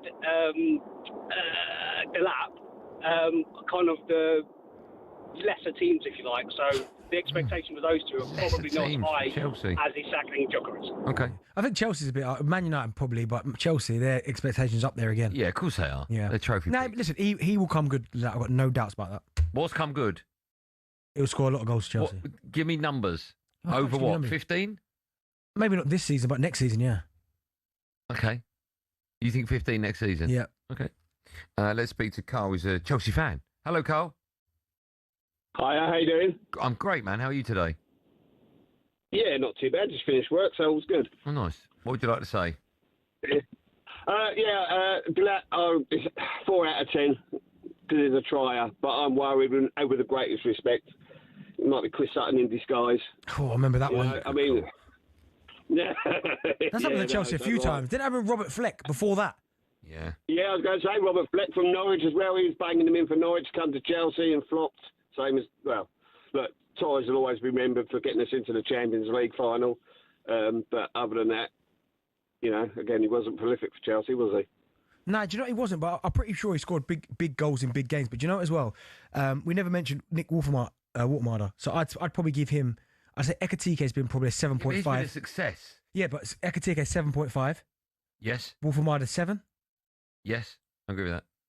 Joe's been working out goals per games per minutes ratio. Yep. So Gyökeres, 238.3. I don't know what that means. Yeah, minutes per goal. Oh, 238 minutes per goal. Yep. Šeško, 318. Isak, 493. And then bizarrely, Liam Delap has got NA next to it. No goals and not enough minutes. But he's played minutes. That'd be 1 minute every, 700 minutes. One goal every 700 minutes. No, he'll be... One goal every 700 minutes. He'll be better than that, trust me. Well, I'm telling you, he's not. One goal every 700 minutes. Let's see. If you could have any of those... What's your problem with him? Because it just winds you up, you know that. Because it's only 300 minutes he's played. So he's second then on the list. Yeah, let's leave it like that. If you could have any of those players, it's going to be Isak, right? At Arsenal? Gyökeres, Šeško, Isak and Delap. What? What, at the start of this season we've just had? No, right now. Knowing what you know, you're taking Isak. Yeah, of course. Who's second on the list? Gyökeres. He's third. Delap. You're such a liar. Still to come, we'll be joined by Dart superstar Bo Greaves. First, it's time for no Googling. We want to know, what is the most goals one player has scored in one half of a Premier League game? Well, it can only be... Well, it wasn't that. Did you think it was Tottenham? I thought it was Solskjaer with his 4 against Forest. I thought it was... Don't say it. You might be right. Yeah. Surname? Yeah, you got it. I can tell... I'm pretty sure... Show me how many, but don't show it on camera. Yeah. Hold your hand up. Well, they can't see, did they? Oh, you didn't know that, did you? I mean, when I said don't put your hand up, you couldn't put your hand in more of an obvious place, could you? Number 5. That was 09-010 as well. That season was 09. Jack, what are you doing? What's the matter with you, Jack? That season was 09-010. Jack, you've ruined that for everyone, Jack. Right, the answer's 5, and Jack's ruined it for everyone. All right? Well done, Jack. It's Christmas time. You're going to tell everyone what their presents are? Vile, man. More from me and Benny after this. Weasel.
the kitman, one of the most important cogs in a football club's machine. But it's not just laundry and hanging up shirts in dressing rooms. Oh no, it's hours of dedication and a real love of the game. Every club does it slightly differently, but ultimately the kitman's the guy washing the training gear, repairing holes, cleaning boots, and that's before they even think about the match day. The day before a home game, a kitman will already be at the stadium making sure the kit is ready to be laid out, and if anything needs doing in terms of printing, stitching, cleaning, it gets done. On the day, the kitmen are almost the first ones there in the morning. They're unloading kit from the training ground, medical bags, anything else a player or a coach may need between their arrival and full time. Once things are in full swing, they actually help with the warm-up too. When the whistle goes and the match kicks off, it's the one time a kitman can put his feet up. At full time, if they're at home, it's easy. All the kit goes in the washing machines, dries and is ready for use within the next 24 hours. Away from home, it's a different story though. If you're a kitman for Spurs, for example, you can't exactly use the machines at St James's Park. So it's back into the van, or onto the chartered flight, back to the training ground, wash everything there, and be ready to go again for the next game. Some might have to go to Europe a day later, so the pressure is definitely on. Working for a football club might look glamorous on the face of it, but we salute those who dedicate their lives to scraping mud off boots and washing a millionaire's underpants.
Jack's just ruined it for everyone, hasn't he? What? Mambo number 5? 5, isn't it? Give me the answer. No one knows who it was, though. Before the break, ask a question. What's the most goals one player scored in one half of the Premier League? More importantly, who was it? So we know it was 5. It was against Wigan Athletic. It was. It finished 9-1 or 9-0. Yeah. And Jermaine Defoe scored 5 in the second half. What's unbelievable about Jermaine Defoe's surname that no one else has got in the Premier League? Every letter is a vowel. Did you know that? Didn't know, no. Yeah. You're listening to Drive and talkSPORT with me, Andy Goldstein Darren Bent, alongside Still the Can. We're asking if Phil Foden gets into every team in the world. I don't think we are asking that anymore. Jack just said that's not true. What? Jack, why have you got to spoil that for him? Jack, I love that. Jack, for God's sake, man. Keep it to yourself. No, Jack. You know what, Jack? Thank you for that, Jack. Why would you answer that in his ear, Jack? Because he's my friend. Honestly.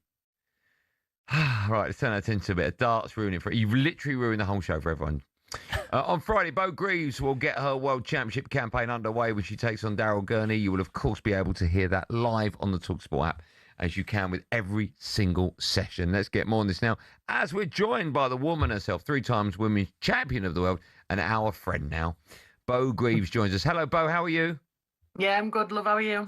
I am very well indeed. Thank you so much for coming on our show. Listen, I am incredibly excited about going to the darts on Monday. You are playing. You are on the stage. How are you feeling ahead of your game? We're 2 days away. How are you feeling? Yeah, obviously I am feeling a bit nervous, but I think that's natural. But other than that, practicing seems okay, and obviously I think now I just want to get down there and relax into it, and then just enjoy it ahead of my game on Friday. I mean, it's a tough test for your first round, Daryl Gurney. How confident are you that you can get a result? Yeah, obviously it's tough being on like the other side of the draw when you come in as a qualifier. So I knew I was going to play someone obviously really good, and it's a World Championship. It's meant to be tough. So yeah, obviously I'm looking forward to it. But obviously it's just one of them games. If I can get into it and settle, then I should have a good chance. But it's going to be a tough one. I've always wondered this. When you're walking out for your darts match, will you know kind of quite early on in terms of how you're going to throw that day? Because obviously me being an ex-footballer, my first touch or my first shot of goal was always quite important to kind of let me know how the day was going to progress. Is that the same for you when you first start throwing the darts, that you'll go, okay, I feel quite good. I feel like I'm in rhythm. Yeah, definitely. I think I'll probably know when I'm there practicing. Yeah, sometimes my throw just doesn't feel as smooth as it does on other days. I think, it's just sometimes it just doesn't happen. But yeah, I definitely know before I get on the stage. But like I say, if I know before then hopefully I can sort of fix it before I get up there. So I suppose it just depends on how I feel. Have you been there yet? Are you soaked up the atmosphere yet? Have you gone backstage, or is the first time you're going to Ali Pali going to be on Friday? No, I played years ago. I played. Oh no, so I meant this year for the World Championships. Have you soaked up any of it this year? No, I've just been watching it on telly. Obviously, I travel tomorrow down there. So, but like I say, it's good watching it. It's always nice. It's intriguing tournament and stuff watching it. And I think it'll kind of settle in a lot more when I start packing and get ready to go. You've played some of the best players around, Michael van Gogh and Gary Anderson. You gave them a good run for the money. You've beaten the likes of Luke Littler as well before.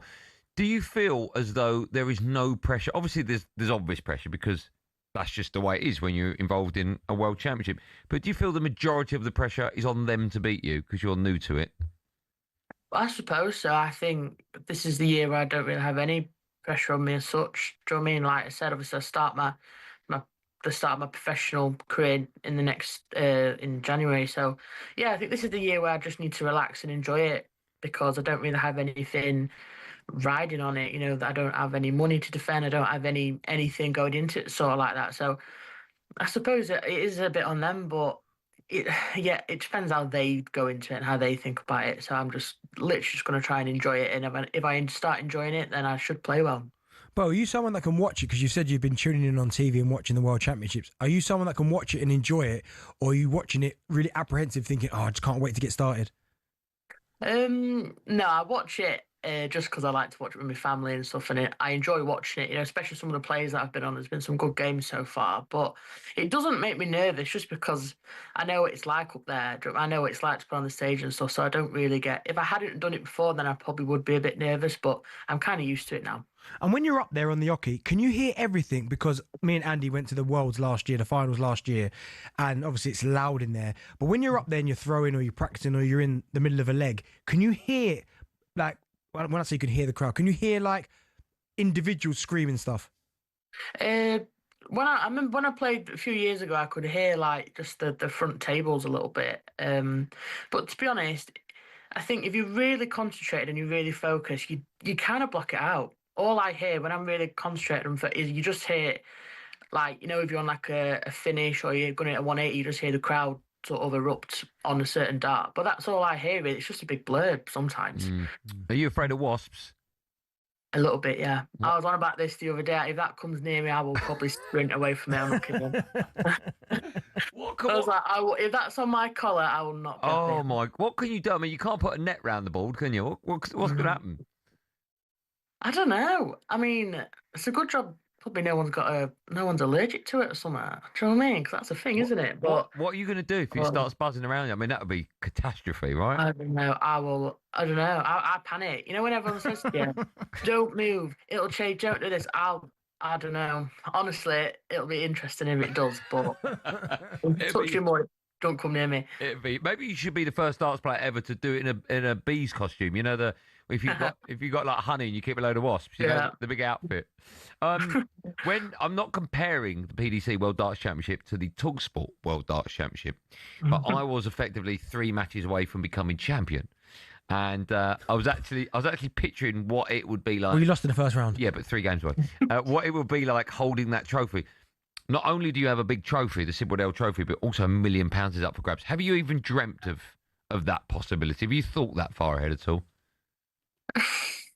I suppose I'd try not to. I mean, I think if you win £1 million, you'd be laughing, wouldn't you? Really, but I don't know. It's different for me. I just try and think about I like to do well and play well. Do you know what I mean? I think the money's great, but because I really love darts and I'm quite passionate for it, I kind of think about winning and stuff, and then once you've if you do win, then you kind of think about the prize money you've won and stuff. But other than that, I just think about playing and enjoying my set, and then the money comes after. What is the prize money for first round? Do you know? It's 15 grand just for qualifying, and then I think if you win, it's 25. Something like that. Wow, that's incredible money. It's good, yeah. Do you set goals and targets? Because I know, obviously, you said how you qualified for the Worlds, and again, going back to football, I know strikers, myself included, you almost set a target for the season, right? If I can get to this, fantastic. I've had a really good season. Is there something in this tournament you've gone, right, I want to get here, and if anything after that's a bonus, or do you just think, right, I want to win it, and that's it?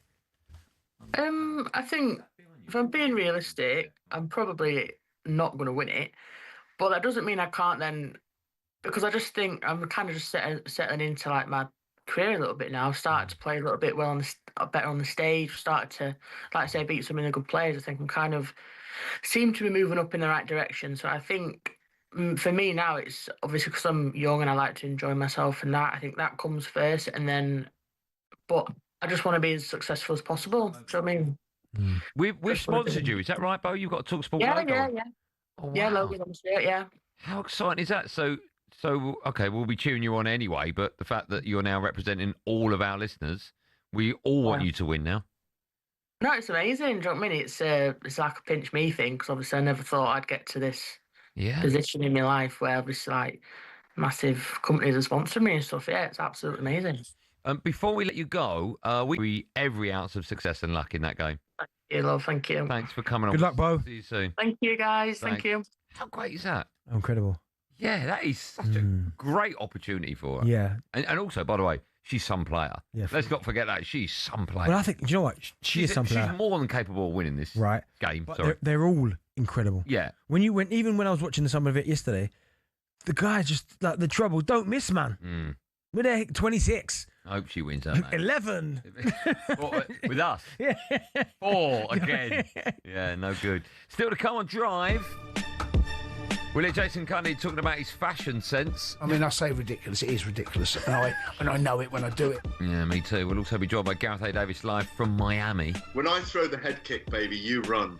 I do indeed. We'll also build up to another big night across the talkSPORT network. What a breathless, fantastic advert for Carabao Cup football. Benty wants you to make sure you're listening at 6 p.m. Oh, my goodness. I know what it is. The disgrace. Okay. Before that, though, we come back the best bits of talkSPORT. Stick.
Job talkSPORT, me, Andy Goldstein Darren Bent is here. And our friends at Just Eat, from vouchers to cash prizes, Champions League final tickets. There are millions of prizes to be won when you place an order. 18 plus terms apply. Still to come, we'll be asking if you want to see the Underdog win in the Carabao Cup tonight. Can't wait for that 6 o'clock. Wow. Just quickly, Man City winger Jeremy Doku will be out until January through injury. Time now for this. Step up to the Oki and win the ultimate VIP darts experience on talkSPORT. Yeah, the PDC World Darts Championship is underway, and talkSPORT and Pitch Experiences could be sending you there on the 23rd of December. The countdown is well and truly on, so get your entry by 4 p.m. tomorrow. And you and 3 mates could be living it large with platinum seats, fine dining, an open bar, and VIP access to the 501 Lounge with Russ at The Voice at Bray. Then, straight to your prime arena table for the best view in the house. Get ready for an unforgettable Ali Pally experience. For your chance to win, text the word DARTS to 83338. A text will cost you £2 plus your standard network rate, or you can just call 0343 421 7508. Lines close at 4 p.m. tomorrow. That's when you'll need to answer your phone when it rings. 80 plus and UK residents only. So for your chance to win, text the word DARTS to 83338. Now, 83338. This is a network promotion. Full T's and C's at talksport.com. Good luck, everyone. Good luck. Time now for this. Yeah, some of the best of talkSPORT and friends. Well, not friends anymore, just talkSPORT. We run you through some of the recent moments from across talkSPORT.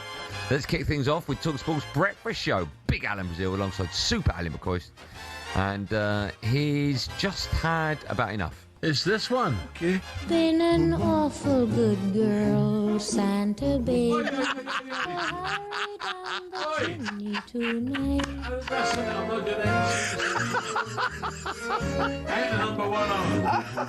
Santa baby. Brilliant, Ed.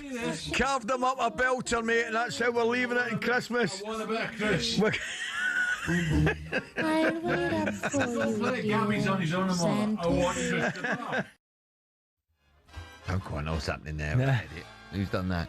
How do you think Gabby would get on doing a 4-hour breakfast show by himself? I'd love to hear that. That'd be funny, wouldn't it? Jameen, Max, Jameen. That's all he'll be saying, wouldn't it? Jameen. Have you ever considered storming off during a drive time show? Probably a couple of times. I don't think you have. Probably. See, yeah, What? Whoa, what was there? A good thing I've learnt to kind of control my emotions on air. Because if not, then saying that HR, man. Just have to come and save you. What's the worst thing about Christmas? There isn't about. Let's not be negative about Christmas. We love Christmas. No, the worst thing about Christmas is when it ends. No, the worst thing about Christmas, you know, after the kids have opened their presents and there's wrapping paper everywhere, and there's always little bits. Like, so you get the main chunk of the paper in the black bag, and there's bits everywhere. I'll tell you what the worst bit about Christmas is. When they go, it needs a battery, and then you have to fight tooth and nail to get the tiny screws. Open up the back, can't do it, and also. What about the toys? They've got all the plastic around it that connected to the carbon. Oh my goodness, annoying that. That's horrific. Yeah. That's horrific. Big Hour returns 6 a.m. tomorrow, the breakfast show. He's got the talkSPORT darts semi-finalist Gabby Albonno alongside him. On to early sports breakfast show with Katie What? Is it disgrace, Jack? Okay, Katie Shanahan. She asked for listeners to get in touch with some embarrassing confessions, and they didn't disappoint. This is from Tony. My wife doesn't believe in divorce. I was divorced, so I told her I was a widow. Every time we visit my hometown, she makes me put flowers on the grave of my deceased wife that I randomly selected. Tony! Oh, my word! Jeez, a bit dark, isn't it? Do you think Tony should... Good idea, though. Do you think he should own up at this point? It's too far now. You can't come back from that. No. You can't. So, by the way, you know the dead wife thing? I was joking. You can't do that. That's horrific. When's the last time you got in trouble at home? I don't really get in trouble. I'm like, when I walk about here, I'm like a legend. Everyone loves me. It's the same at home. Honestly, it's ridiculous, frightening. Probably more so at home. What do you want written on your gravestone? Golden paste. Oh, that's not a bad idea. It's a bit morbid, that question, isn't it? Yeah. The greatest answer to that is was it one of the Goonies? I can't remember his name. I'm waiting for this. How long we got here? Jeez. Are you going to get on with it? I told you I was ill. Written on it. Spike Milligan, thank you. That's genius. That's genius. Yeah, that is, mate. What do you say? You're going up against Spike Milligan here, not me, by the way. I told you I was Spike ill. who? Spike Milligan. Right, early sports breakfast show. Sorry, it 5 wasn't a.m. tomorrow. Olivia Bazaglo. Martin Lawrence. Martin Lawrence. What's he got in his grave? Friday. What's he got in his gravestone? Has he got the money's buried in the police station? Oh, hey, not bad. That's genius. That awful show that is. Right, let's finish with Jason Cundy. Yesterday, he watched the strange acceptance speech at the News Broadcasting Halls. He is on. Here he is. Oh my goodness gracious me. He is. Here he is on Studs Up with Ryan Scott Douglas giving his. Has anyone seen Masterclass? When did you start doing that? No idea. Can't remember. Honestly, let's move on then. And now it's kind of morphed into this ridiculous. I mean, I say ridiculous. It is ridiculous, and I know it when I do it. But it's everyone kind of. It's Marmite. Either people love it or hate it. Why is Cundy dressed like he's on Miami Vice? No, that's Studs Up. What's Studs Up? I don't even tell me what that is. It's a podcast with that Ryan. What's his name? Ryan. Like crayon. Ryan. Oh, okay. Do you like a bit of Marmite? I don't mind it. Do you like Twiglets? Yep, Marmite flavour. I prefer Twiglets. It's Twiglet flavour. No, it's not. Because there's Worcester sauce Twiglets. Nice, they are. Poor. Yeah, I like normal Twiglets. Don't like Marmite. Go figure that out. You're weird, you are. If you were given a masterclass in something other than sport or trainers or paddle, what would it be? A masterclass? Well, I'm giving a masterclass to other people. No, I'm giving one to you. Probably broadcasting. What's something? I'd say it wouldn't be podcasting, but we'll get to that in a bit. Go, Karen. Very good. What's something that you love but most people hate? 21 minutes to go. And most people love I know it. most people. No, it says You most got that people. around the No, right. most people hate I was it. right about the broadcasting. No, but I like it. Most people hate it. Actually, I think you'll find that it's the most downloaded podcast talkSPORT have at the moment. It's not. That's what I get. Well, it is actually. There's none out. We just heard Jason on Comes out every Monday. Studs Up. Comes out every Monday. I'll give you Studs Up in a minute. You can find stuff. Make sure you download 21 minutes to Talking go. of awful. Here we go. No, seriously. What The are you Beach talking Ball about? podcast. No, seriously. What are you talking about this week? Don't have no idea. People that shouldn't be on national radio. 3 minutes ago, go download it. New episodes about unfiltered, sweary podcast drop every Monday. I went to the zoo once, saw an elephant. It was big. I ate a ball once, ate a beach ball and went in. By the way, that goal count as one of yours? Yeah. Well, you didn't score it? I didn't score it. How many goals do you get for the 100 club? Do you know what I'm going to do tomorrow's show? I'm going to get rid of a few goals, so you're not a member of the How are you 100 going to do that? Because I'm going to look at ones that are offside, the beach ball. How many goals do you get? 106. Oh, that's 105 now. Beach ball's not yours. Of course it's mine. We need 6 more goals to get him out the 100 club. That's tomorrow's show done. Get Benny out the 100 Hey, club. I'm going to do 5 about the wig on top of your head. So, hey, Wait, so what?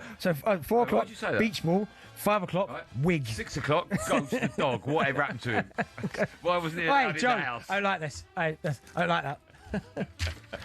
Right, when we come back at 6 o'clock, I'll be talking about the smaller sides in the League Cup. Do you want them to win? Does it devalue the competition? No. Before we get to 6 o'clock, Andy feels if Brentford or Well, Fulham don't spoil it. win Don't the spoil it. competi- Don't spoil it. Devalues the competition. Well, I'll be explaining why in just a moment. 0371722 3344. Coming up after this.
Monaco, Singapore, Las Vegas.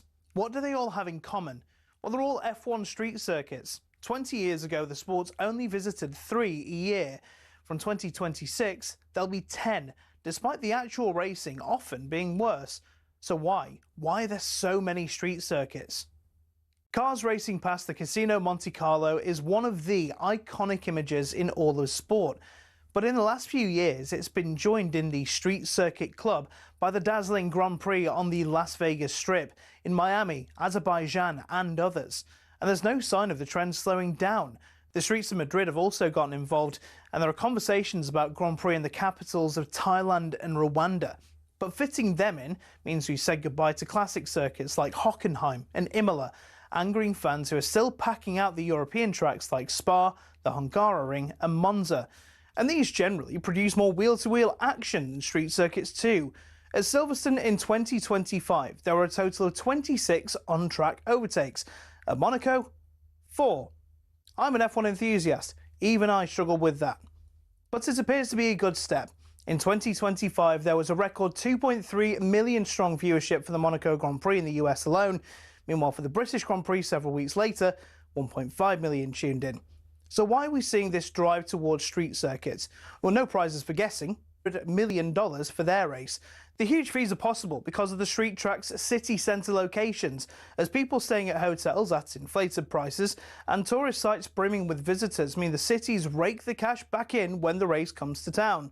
So it makes financial sense for Formula One and the cities, but will it cost the sport in the long run if F1 races are too boring?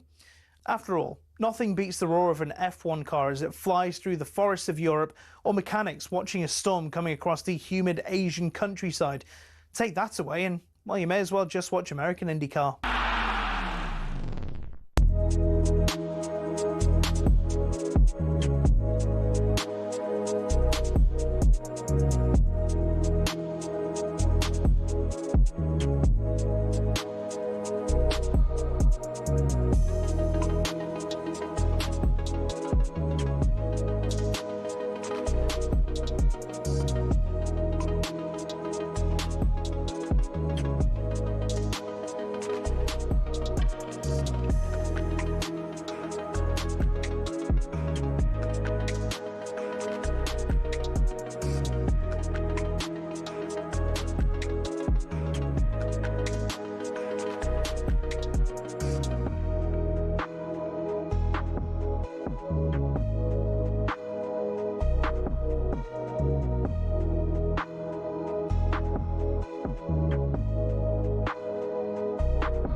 Welcome back to Last Hour Drive and talkSPORT. A big hour with me, Andy Goldstein. Bent is here. How'd you get in there?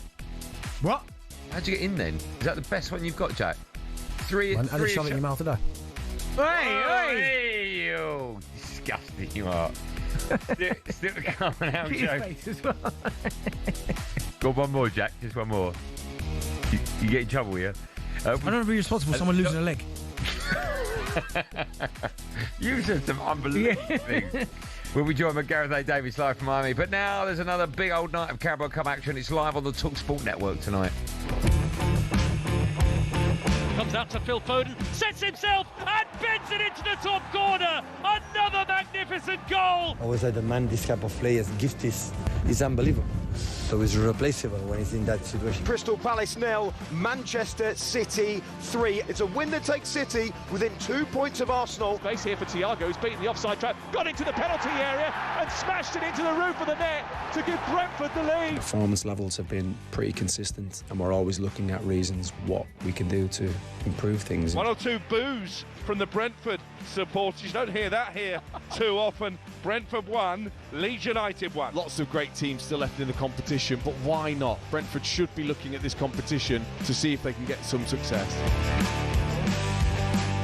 Yeah, the Carabao Cup quarter-finals, they continue tonight. Once again, the talkSPORT Network, we've got you covered. Follow us at 7, Adrian Darmo's live coverage of Man City against Brentford. That one kicks off at 7:30, and then 45 minutes later at 8:15 on talkSPORT 2, you can hear Newcastle against Fulham kick off. And remember, that's the simplest way to stay across everything. The simplest way is by downloading the talkSPORT app so you don't miss a thing. Got a joke from Connor here. Go on. But my dad's not been able to stand for 5 years. Now, turned 21 minutes on to go for the first time. 21 seconds later, my dad stood up to turn it off. Well, why has he got to stand up to turn it off? Why can't he just do it on his... Listen on your app. Because he had to get up to the stereo. What's he turning off? The stereo. The radio. The stereo. So he's living in the 80s. What's his name? Connor. Right. Download the app, you get it for free. Right. Fulham, Brentford potentially head into the Carabao Cup semi-finals tonight.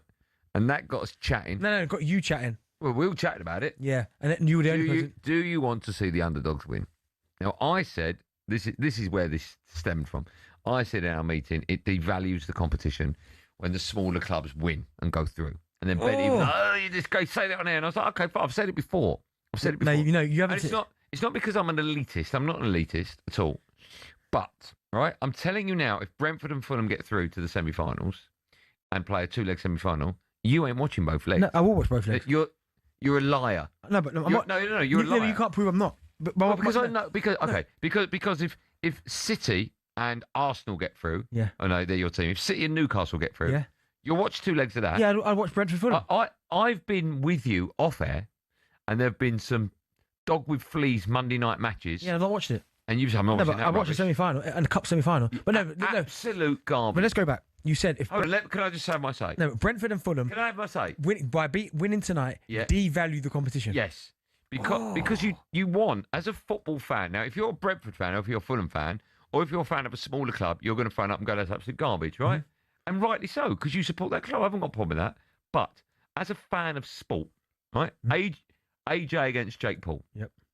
You don't want Jake Paul winning. Devalues, embarrasses boxing. Yeah, because you've got one professional against someone who's not.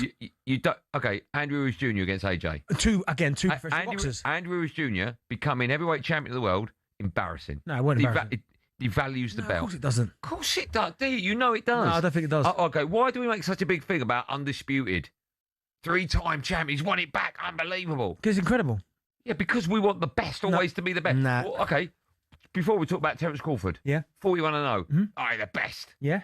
We don't talk about the worst like that. We don't go, he's but you earn the. We love the bet. We love the bet. We never pick up the. No, but if we, it's about. You want the best. No, but you love the best. No, but and if Brentford and Fulham are the best by knocking out City and Newcastle in fair play, I've got no. We love an underdog story. Fair play. No, but devaluing is an awful way to put it. I've just proved it. So you're saying it devalues the brand. The EFL Cup. Well, ask the sponsors who they want. No, but EFL Cup. Because the brand ain't worth. Brentford Fulham semi-final devalues the competition. When Greaves won the Euros, didn't devalue it. I loved it. No. I loved it. Leicester winning the You even, do you know what? It's funny you say that. I forgot about that. You even said Leicester winning the Premier League devalues it. It did. So it goes Man United, Chelsea, Man City, probably a bit of Arsenal, and it goes, no. And then you carry on with the big names. No. I love an underdog. Okay, so why is it? Why do we laud Leicester for winning the Premier League? Because it's an unbelievable achievement. But why is it when you get the big clubs putting out weakened sides, you moan? I don't know. No, because of squad rotation. Because they play too many games. People moan. You're not taking it seriously. No, they are. But why don't you go, I'm glad they're putting out a weaker side because then the little clubs can win it. No, because why don't you have that on? Because you need squad rotation. Right, okay, so someone's put a great... So you're taking your point. No, I'm not, but no, someone's made a really, really good point, right? The FA Cup, right? Yeah. Palace won it last year. Yeah. Does it devalue it? Because Palace are a so-called smaller side. So did it devalue the brand, the FA Cup? It took the shine off it, yeah. Oh, my, honestly... Who would you rather win the World Cup, right? Who would you rather win it? San Marino or Italy? San Marino. Garbage. San Marino. Absolute. Okay, would you rather see San Marino, Switzerland in the final of the World Cup? Yep. Or Italy, Germany? Okay, I'd rather... No, answer it. Yeah. Answer it. Can I say? No, answer it. I would rather... Answer that. Yeah, but... Answer my question. Wait. No, answer my question. Yeah, but wait. I would rather watch Italy, Germany, but There you go. See you later. no, it's not because I think it's going to be an unbelievable game of football. But I would have no issue whatsoever with San Marino, Switzerland in the final. I'd watch that as well and love it. Who Still. would you rather win the World Cup? Well, out of them four, I wouldn't care. None. Oh, you want the big names on the list? Nah, I don't, you want mate. the big names on the list? I don't. You do, mate. I don't. I don't. If San Marino somehow won the World Cup, would be the greatest sporting achievement in history of sport. Okay, what's better? Let's take a sport like tennis. Yeah. Right? Why do we lord over someone like Federer, Nadal, and Djokovic? Because that man's won it all the time. Hold on. Would you rather see Wimbledon, right? If you were playing Wimbledon, Yep. right, and you looked at the roll of honour, And it's all shared. no, and it was all Federer, Djokovic, Nadal, a couple of Andy Murrays, Yeah. right? It was all the balls in there, Oh, McEnroe, yeah. right? And then would you rather see your name at the bottom of that, or would you rather see a Wimbledon roll of honour with players that are just one-hit wonders and your name's at the bottom? Which one would be more to you? As long as I'm on it, I wouldn't care. So good. No, I'm so good. But no, You'd rather win a competition that all the big heads only have won. No, I wouldn't. No, I wouldn't. No, I wouldn't. No, I wouldn't. As long as I've won that competition, the prestige of Wimbledon, I wouldn't care who won it. But you'd rather win it. You'd rather join the list of legends than the list of. Yeah, but I would be part of the legends if I won it. It wouldn't bother me. Would you rather join a list of legends or a list of? I just want to win it. I don't care who's on. In my opinion, I don't care who's on the list. What would mean more? Nothing. It'd be the same. D, come on, man. If Wimbledon had 50 randoms winning it, and I was on part of that 50 randoms, I would love it because it's Wimbledon. Okay. Let's just say, right? Let's just say Jake Paul beats AJ. He won't. But let's just say he does for the sake of argument. And you become a boxer. Yeah. And you become heavyweight champion, and you beat Jake Paul. Yeah. Right? Would you rather take the belt off Jake Paul? Yeah. Or take the belt off Usyk? Yeah, you'd rather take the belt off Usyk because it's the bigger name. No, because I'm beating the best. But I don't. There you go. You want to be on that. You want your name to be with the best. No, but I want. Devalues it. No, it doesn't devalue it. I want to beat the best. But my point is, I still think you. First of all, you earn the right to become the best in whatever field you're in. And if Brentford, we'll go back to Brentford and Fulham. If they beat Man City and Newcastle and they get through to the semi-final, you don't devalue it. It does. Of course, it doesn't. You want the big names on the title. You are honestly. No, I'm just. I'm telling you what. I'm divided. That half the nation will agree and half won't. I bet they don't. Of course they will. You won't find any that agree with you. I'm telling you now, Arsenal fans, if they win the... So if a Championship team won the FA Cup, it devalues the FA Cup. If you won the... No, does it devalue? What was your question? A team from League One, no, a Championship side, Charlton, my old team, win the FA Cup from the Championship, devalues it. Yeah. But I thought the FA Cup was all about dreams and... Yeah, of course it is.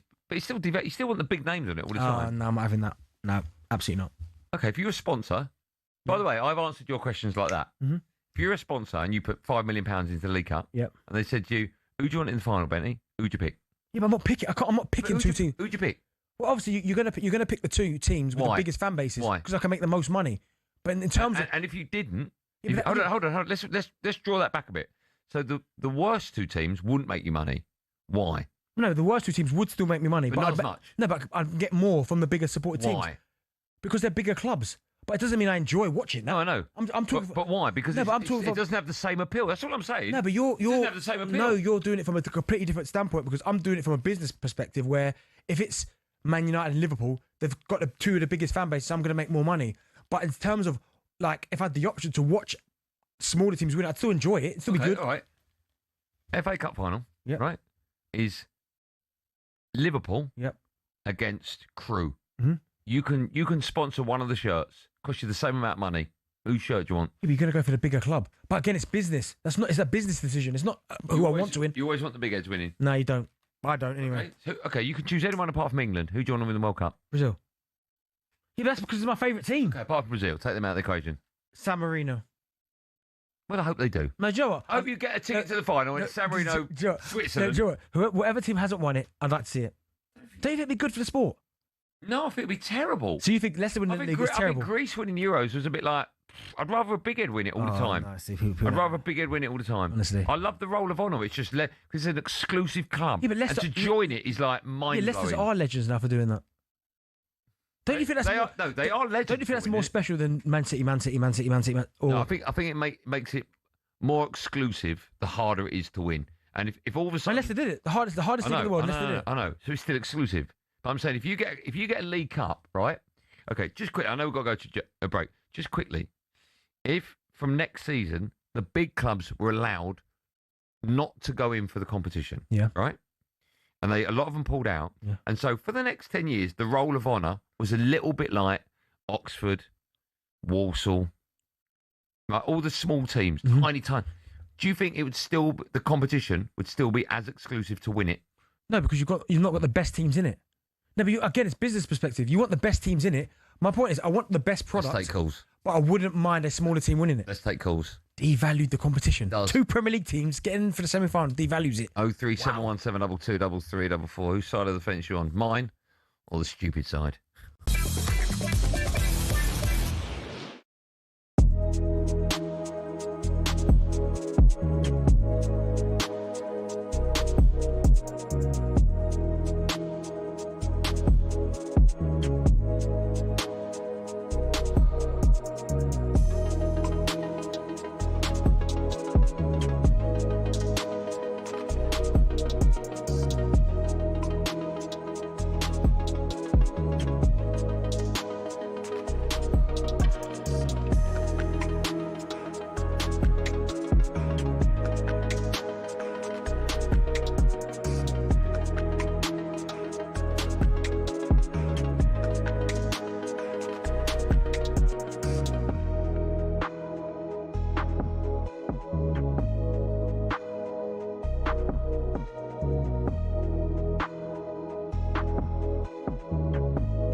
Tell you what, boy. You listen to John on talkSPORT, me, Andy Goldstein, Darren Bent, and Justy. All on the app today, and you can win one of millions of prizes. Even Sharky's messaging me, Michael Brighton. What am I listening to here? Keep having our back, mate. Told you, mate. Yeah, tell him be careful. We'll be swimming with the fishes. Still to come, we'll be joined by Gareth A. Davis live from Miami. Shall we? Oh, hold on.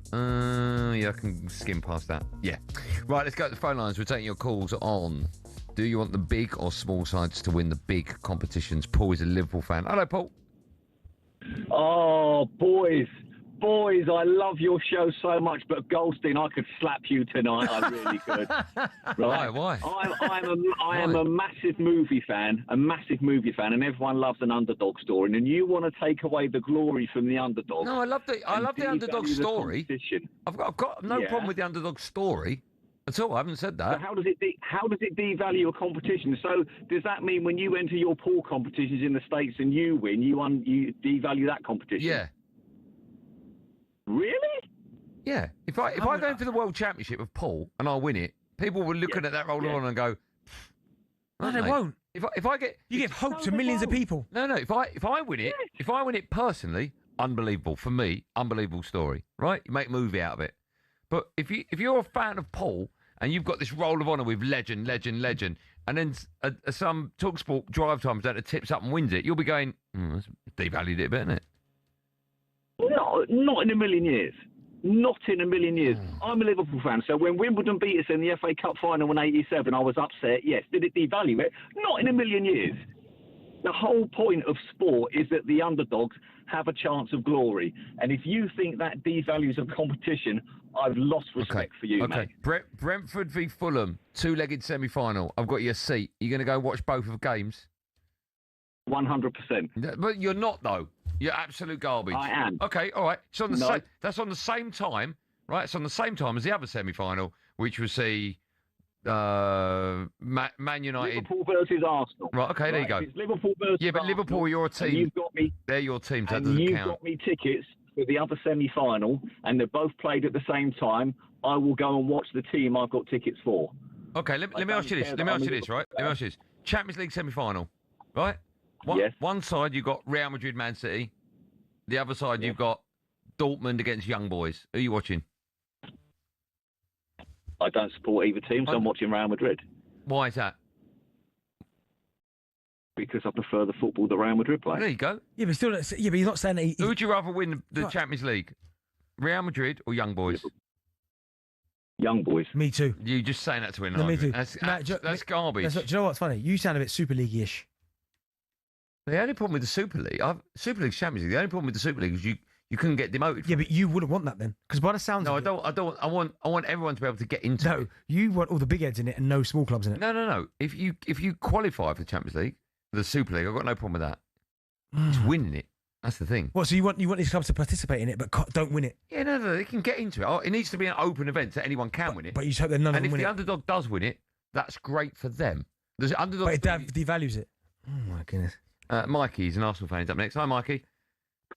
Hi, Andy. Hi, Darren. No, Hope you both well. This is tough because you support Arsenal, so they are the underdog. Do you know what? You've got jokes today, mate. Go on, pal. What do you want to say? So what I was going to say is, in relation to when you're talking about the Champions League and the FA Cup, I do think you want the big heads in that one. But for something like the League Cup, I mean, it's done in January. You haven't got other finals coming on at the time. And I think, you know what, a bit of an underdog story in the League Cup, I think it does bring eyes. It really does. I mean, I'd rather watch Brentford versus Fulham in the final over quite a lot of stuff, in all honesty, because it's a chance for younger fans to get eyes on smaller clubs as well. Are you a darts fan? Yeah, I am a darts fan. Who do you want in the final? Oh, I do like Humphreys, I'm not going to lie. So world number 2. Who would you like him to play against? Greaves. I don't know. I haven't really watched the first few rounds, so I haven't seen anyone I liked yet. But Do you know that? I've got a good point right here, Mickey. Right? When Littler was the underdog, no one did it devalue when he won it? No. But no, but the first year, would it have devalued it if he'd have won it? Because no one knew it was a... That's a very good question. No, answer it then. Let's go to... I know, answer it then. Littler, first year, loses to Humphreys, would that have devalued it if he'd have won it? We didn't, so it's hypothetical. No, but you ask hypothetical all the time. I do, but you can answer it. I do ask those kind of Hey, questions. you can answer it. Luke Littler, first year. Not at the moment. Maybe if you're good. Carl's up next. Hello, Carl. Good evening. How are you, Carl? Honestly. Well, I'm fine. I just had to call up because I like you, and obviously everyone's been praising you earlier. But on your Andy score of earlier, 0 out of 10, well, I'm going to give you 1 because you're talking absolute Commodore nonsense. And even Liverpool fans... What nonsense? Commodance. Commodore. What does that mean? A load of rubbish, basically. Okay, sorry. Go on in. And even a Liverpool fan is phoning up and saying. And I'm going to justify why, hopefully. Yeah, but you're a because- Palace fan, so it's difficult for me to argue this with you. Forget about that, right? Forget about that, because I'll even give you an example of why. So I remember after we won the FA Cup, even before up to the final, obviously you could say Man City Palace, everyone kind of thought maybe Man City would win, right? Okay. But generally, outside of the Man City fans, I would say a lot of fans were kind of hoping that we would beat them, the underdog, right? Agreed. Okay? They were. I'm not disputing that. Right, okay. But the thing is what you have to understand is you're a big, excuse me saying, but you are a big club fan. You support Man United, big club, right? And the reason why I gave you 1 out of 10, because the one point you do make, which I agree with, is the financial side of it in terms of TV revenue, gate receipts and all the rest of it. Yes, Man United being in the final when they were better than they are now would be probably more attractive to the international market, right? Fair enough. You get bigger merchandise and all the rest of it, etc. It brings in more money, which is probably why we probably will lose Glasner, because we can't offer him the financial muscle that Man United probably could, even now, right? Okay? But take that out of it. If you are a supporter of a club in this country outside of the big 5, and you could say 6 if Spurs, if you include Spurs in that, when they pretend. Can I ask you a question? I hear what you're saying. Let me ask you 2 quick questions, Carl. Palace won the FA Cup. Right? Sorry, say again. Palace won the FA Cup. Yeah, Palace. What's harder to win, the League Cup or the FA Cup? The FA Cup. Okay, hold on. What would you rather win, the FA Cup or the League Cup? Well, for us, either or, but obviously the FA Cup is more prestigious. There you go, because there's bigger names attached to it. No, it's a bigger competition. There's bigger names attached to it. No, but it's a bigger names attached to it. And the answer to your question with Littler, right? Does it devalue it? Yes, if he only won it once. If he goes on to win it multiple times, no. Devalue Littler, your boy. But the answer is no, because he's going to keep winning it. Still to come, we'll be joined by Gareth A. Davis live from Miami. First, it's time for No Googling. We want to know which current Premier League club were involved in the joint high-scoring League Cup match of all time. Wow. I'm sure Arsenal win that. No. What's the matter with you? It wasn't Jack. The answer to that and more coming up live on talkSPORT after this.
the kitman, one of the most important cogs in a football club's machine. But it's not just laundry and hanging up shirts in dressing rooms. Oh no, it's hours of dedication and a real love of the game. Every club does it slightly differently, but ultimately the kitman's the guy washing the training gear, repairing holes, cleaning boots, and that's before they even think about the match day. The day before a home game, a kitman will already be at the stadium making sure the kit is ready to be laid out, and if anything needs doing in terms of printing, stitching, cleaning, it gets done. On the day, the kitmen are almost the first ones there in the morning. They're unloading kit from the training ground, medical bags, anything else a player or a coach may need between their arrival and full time. Once things are in full swing, they actually help with the warm-up too. When the whistle goes and the match kicks off, it's the one time a kitman can put his feet up. At full time, if they're at home, it's easy. All the kit goes in the washing machines, dries and is ready for use within the next 24 hours. Away from home, it's a different story though. If you're a kitman for Spurs, for example, you can't exactly use the machines at St James's Park. So it's back into the van, or onto the chartered flight, back to the training ground, wash everything there, and be ready to go again for the next game. Some might have to go to Europe a day later, so the pressure is definitely on. Working for a football club might look glamorous on the face of it, but we salute those who dedicate their lives to scraping mud off boots and washing a millionaire's underpants.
Just saw Ian Morris out there, one of the big wigs at talkSPORT. He said to me, "You're a disgrace." He's a Palace fan. "You're a disgrace."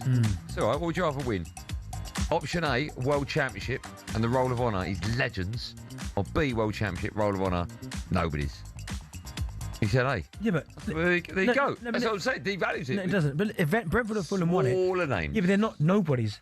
I didn't say. I never said that. You just said nobody's. I would rather win a World Championship with a Roll of Honour with absolute superstars. Nah, just get me on the Roll of Honour. Okay, fine. That's you. That's the difference between you and me. One of us wants to be associated with superstars and legends, and you're just happy. What, to win? Yeah. Happy. I'm a winner. Oh, well done. Well done being happy. It's probably why you support Arsenal. Before the break, I asked the question, which current Premier League club were involved in joint high scoring League Cup match of all time? Arsenal Reading?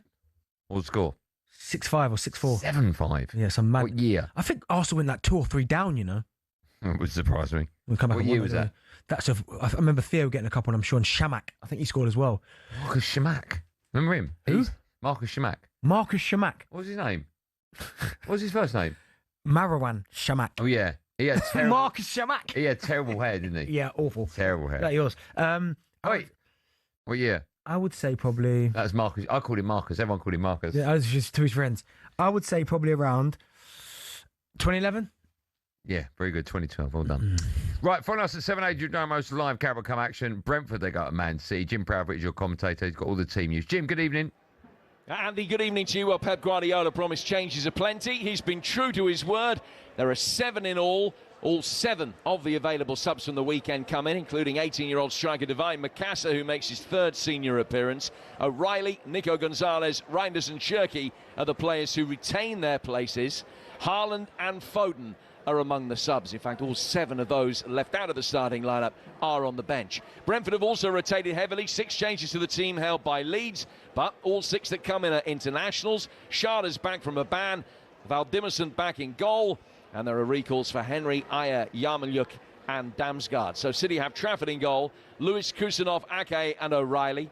Nico Gonzalez sitting in midfield. Then Bob, Cherky, Reinders and Savinho with Mikasa up front. Valdimarsson in goal for Brentford. A back 5 of Coyote, Ayer, Collins, Vandenberg and Henry. Yarmolyuk, Janelt and Jensen with Damsgaard in support of Schada. And Dean Ashton is alongside me for Man City Brentford. Build-up starting at 7 ahead of a 7:30 kick-off on talkSPORT. Good work, thank you, Jim. Meanwhile, over on talkSPORT 2 tonight, you can hear Newcastle against Fulham. Would you believe it? The GOAT Adrian Durham joins us now to look ahead to that one. Superstar, good evening to you. Andy, Darren, how are you doing? By the way, that Reading 5, Arsenal 7 game, I was at that game. I was in the away end with Arsenal fans.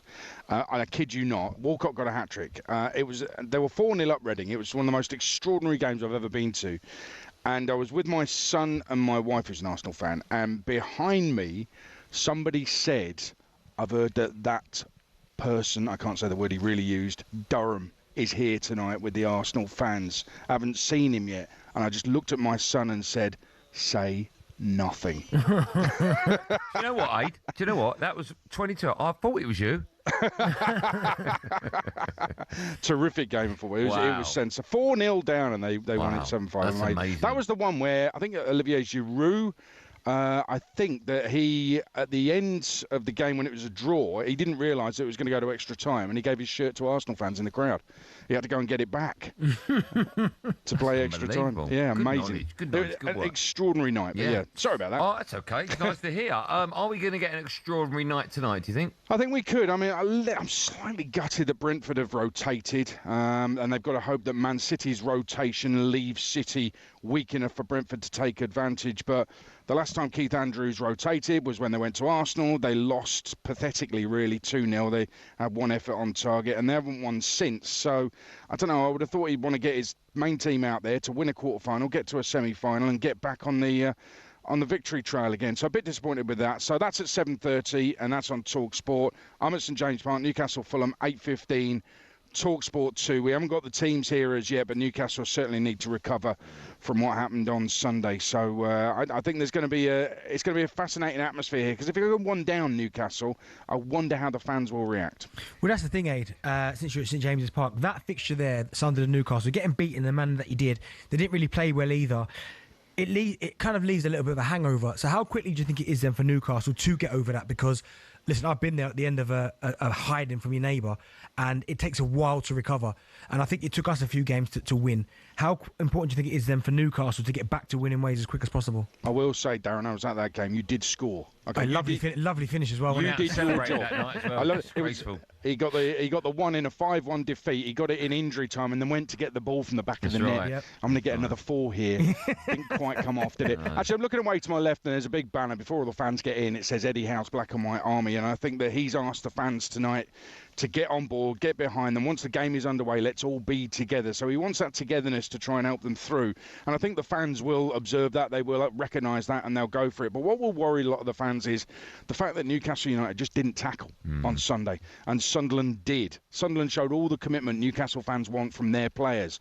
And bearing in mind they had a couple of Geordies in the starting lineup, I think they'll be surprised by that. So they need a return to full commitment from all the players. They obviously need the quality as well. They need to win the game, but they've been helped a little bit because Fulham are without a few players. Muniz and Sessegnon are out. There's 3 players gone away to AFCON. So Marco Silva, I think, up against it.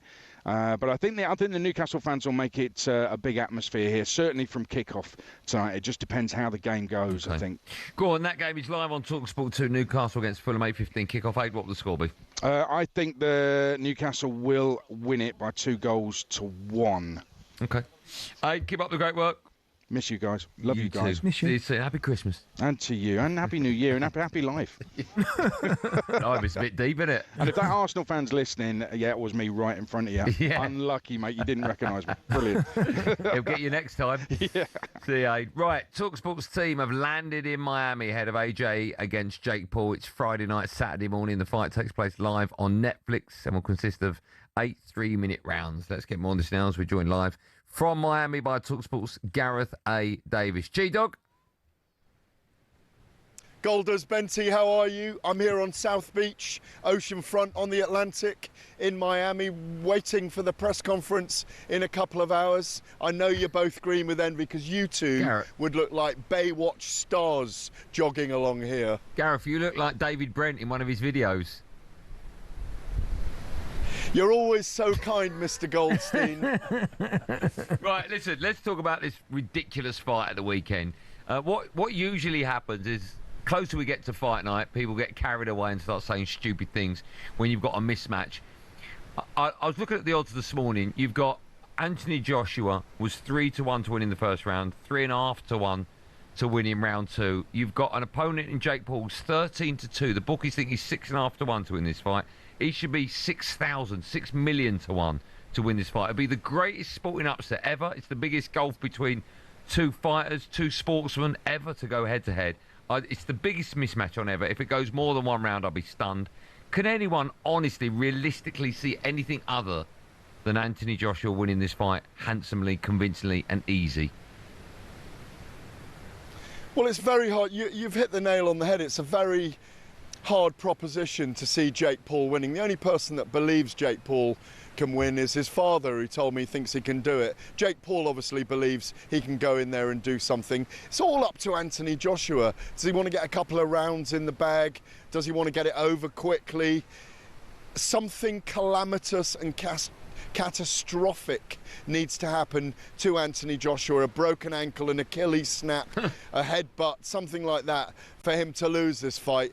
You cannot see it. It's all about the build-up. And then, of course, it's up to Anthony Joshua to knock Jake Paul out, which is what everybody's waiting to see.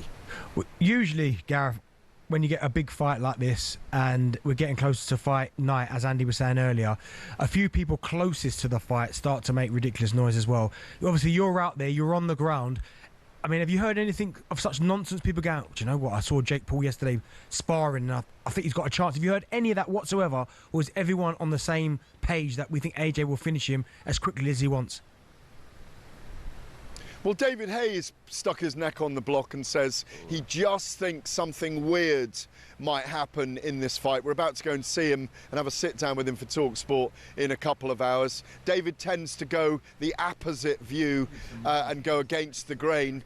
No, really. I mean, Jake Paul's supporters, all 75 million of them, will be watching to see, as Andy said, to see if he can create the biggest, not just boxing upset of all time, but sporting upset of all time. But Anthony Joshua was always going to say yes to this. You see how big Netflix is with its 300 million subscribers. This will do massive numbers. It's trending for big numbers. A lot of people in boxing want Jake Paul out of the sport. They want Anthony Joshua to do a number on him. I think he'll take his time and marinate Jake Paul, and I think he's going to finish him in about round 3. Let's go over the rules ever so briefly. I know it's 8 3-minute rounds. I read something just before you came on. I saw something on social media. I hope I got this right. Usually the boxing ring is 20 by 20. For this fight, it's going to be 22 by 22. Is that right? It's 24 by 24, okay. I believe. It's the biggest ring possible. It's 8 3-minute rounds, 10-ounce gloves, so you know, it's going to be, when Jake Paul gets hit, he's going to feel it. Anthony Joshua's got away in at 245 pounds, a little bit lighter than he normally is. Jake Paul will be 2.5 stone lighter, but that big ring means that Jake Paul can run 1.5 miles in the first couple of rounds. He's going to try and avoid Anthony Joshua. He'll go on his bike, he'll jog around, he'll use the outside of the ring, might play possum on the ropes, trying to throw that big overhand right, hope to land on Joshua's chin. But, you know, honestly, I doubt very much whether he's going to land anything at all on Anthony Joshua. It may be a damp squib. Remember the disappointment of all those highlights of Mike Tyson on the bag, on the ropes, on the pads rather, with his trainer in the build-up to that fight with Jake Paul 13 months ago. And then look what happened over their fight over 8 rounds. We didn't really see a lot of action. It's all up to Anthony Joshua what's going to happen in that ring in a couple of days' time. Well, Gareth, you said there you think that maybe Joshua will maybe assess the situation before he takes him out. Why would he do that? I understand it with Ngannou, where he almost wants to have a look at him after what Ngannou had done to Tyson Fury. So I can understand maybe a reluctance to go in there straight away. But why in this fight would AJ not just go, do you know what, first 10 seconds, I'm just going to go and take his head off? What would be the reluctance to do that? Well, he might want to get a few rounds in the bag. He's coming back after 15 months out. Terrific or terrorised knockout by Daniel Dubois 15 months ago at Wembley Stadium. Hasn't been in the ring since then. Might just want to get a bit of ring rust out of the system, throw a few jabs, just take his time. There's no need to go and do it really quickly. Have a look at Jake Paul. He's in against a novice. That's the thing here. This is a fight, you've got to remember, that would never have been sanctioned in the UK. Robert Smith, the Boxing Board of Control General Secretary, has said he would never have allowed this. It's a guy that lost to Tommy Fury, so Joshua can take his time, and I really do think he will. Okay. Gareth, before I let you go, how do you see it ending? Third round, I think Joshua will take his time. I think we'll get a tiny bit of drama. Jake Paul might land a couple of punches. Joshua will take his time, use his big jab, won't throw a combination till about the third round. I think Jake Paul gets stopped to the body early in the third round. Gareth, just quickly, right? I never want to see anyone get a lasting injury. If something horrific comes out of this, will it be the last time we ever see this step up? I think so. I think that's the big worry with this. Those are concerns I had when this was first announced, that the gulf in class and experience and ability and size and power and all of those things probably should have mitigated against it. The Florida Commission is very lenient on these kind of things in allowing this fight. So if Jake Paul is horribly knocked out and he's twitching on the canvas at the end of it, boxing will have a horrible black eye to deal with.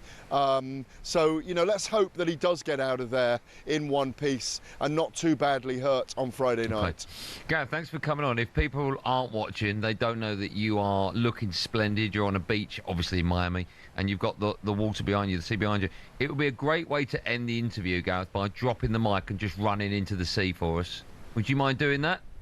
You want me to, yeah? Yeah, I'll commentate on what you did. I knew you'd ask me. Yeah, it would look great. I knew you'd ask me, so I've got my swimming trunks on underneath my trousers. Go for a I'm going to run down to the sea. Go on. Before you overtake your ear, okay, so he's taken his ear out. He's now taking his ear pack off. There you go, he's handed that across. He's now unbuttoning his top. His blazer. I can only apologise if you're just about to have your dinner. Oh, he's taking his jacket off. This is amazing. He's now running towards the water, and he's walking into it. Go on, Gareth. Keep going, my friend. Keep going. So Gareth A. Davis is now walking into the sea. Oh, this is beautiful. Oh no! Please, yeah. Cut the feed. Cut the feed. Leave the feed. He's now taking his top off. And oh, why has he stopped? Yeah, no. He's taking his top off. He's taking his trousers down. Cut the feed. Cut the feed. Come back to us. No. Cut the feed. Go back. He had his shorts on. That was fine. He was going to go skinny dipping. Can we go back to him? Can we go back and see it? We can. We're going to go back. Here he goes. He's going into the water. Look at Gareth A. Davis. Well done, Gareth. He's going into the water. He looks like David Hasselhoff, and he's gone for a swim. That might be the greatest end to any interview ever on talkSPORT. Gareth A. Davis, you're a superstar. We salute you. More from me and Benny right after this.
mate. Talk Sprout as well. Very clever.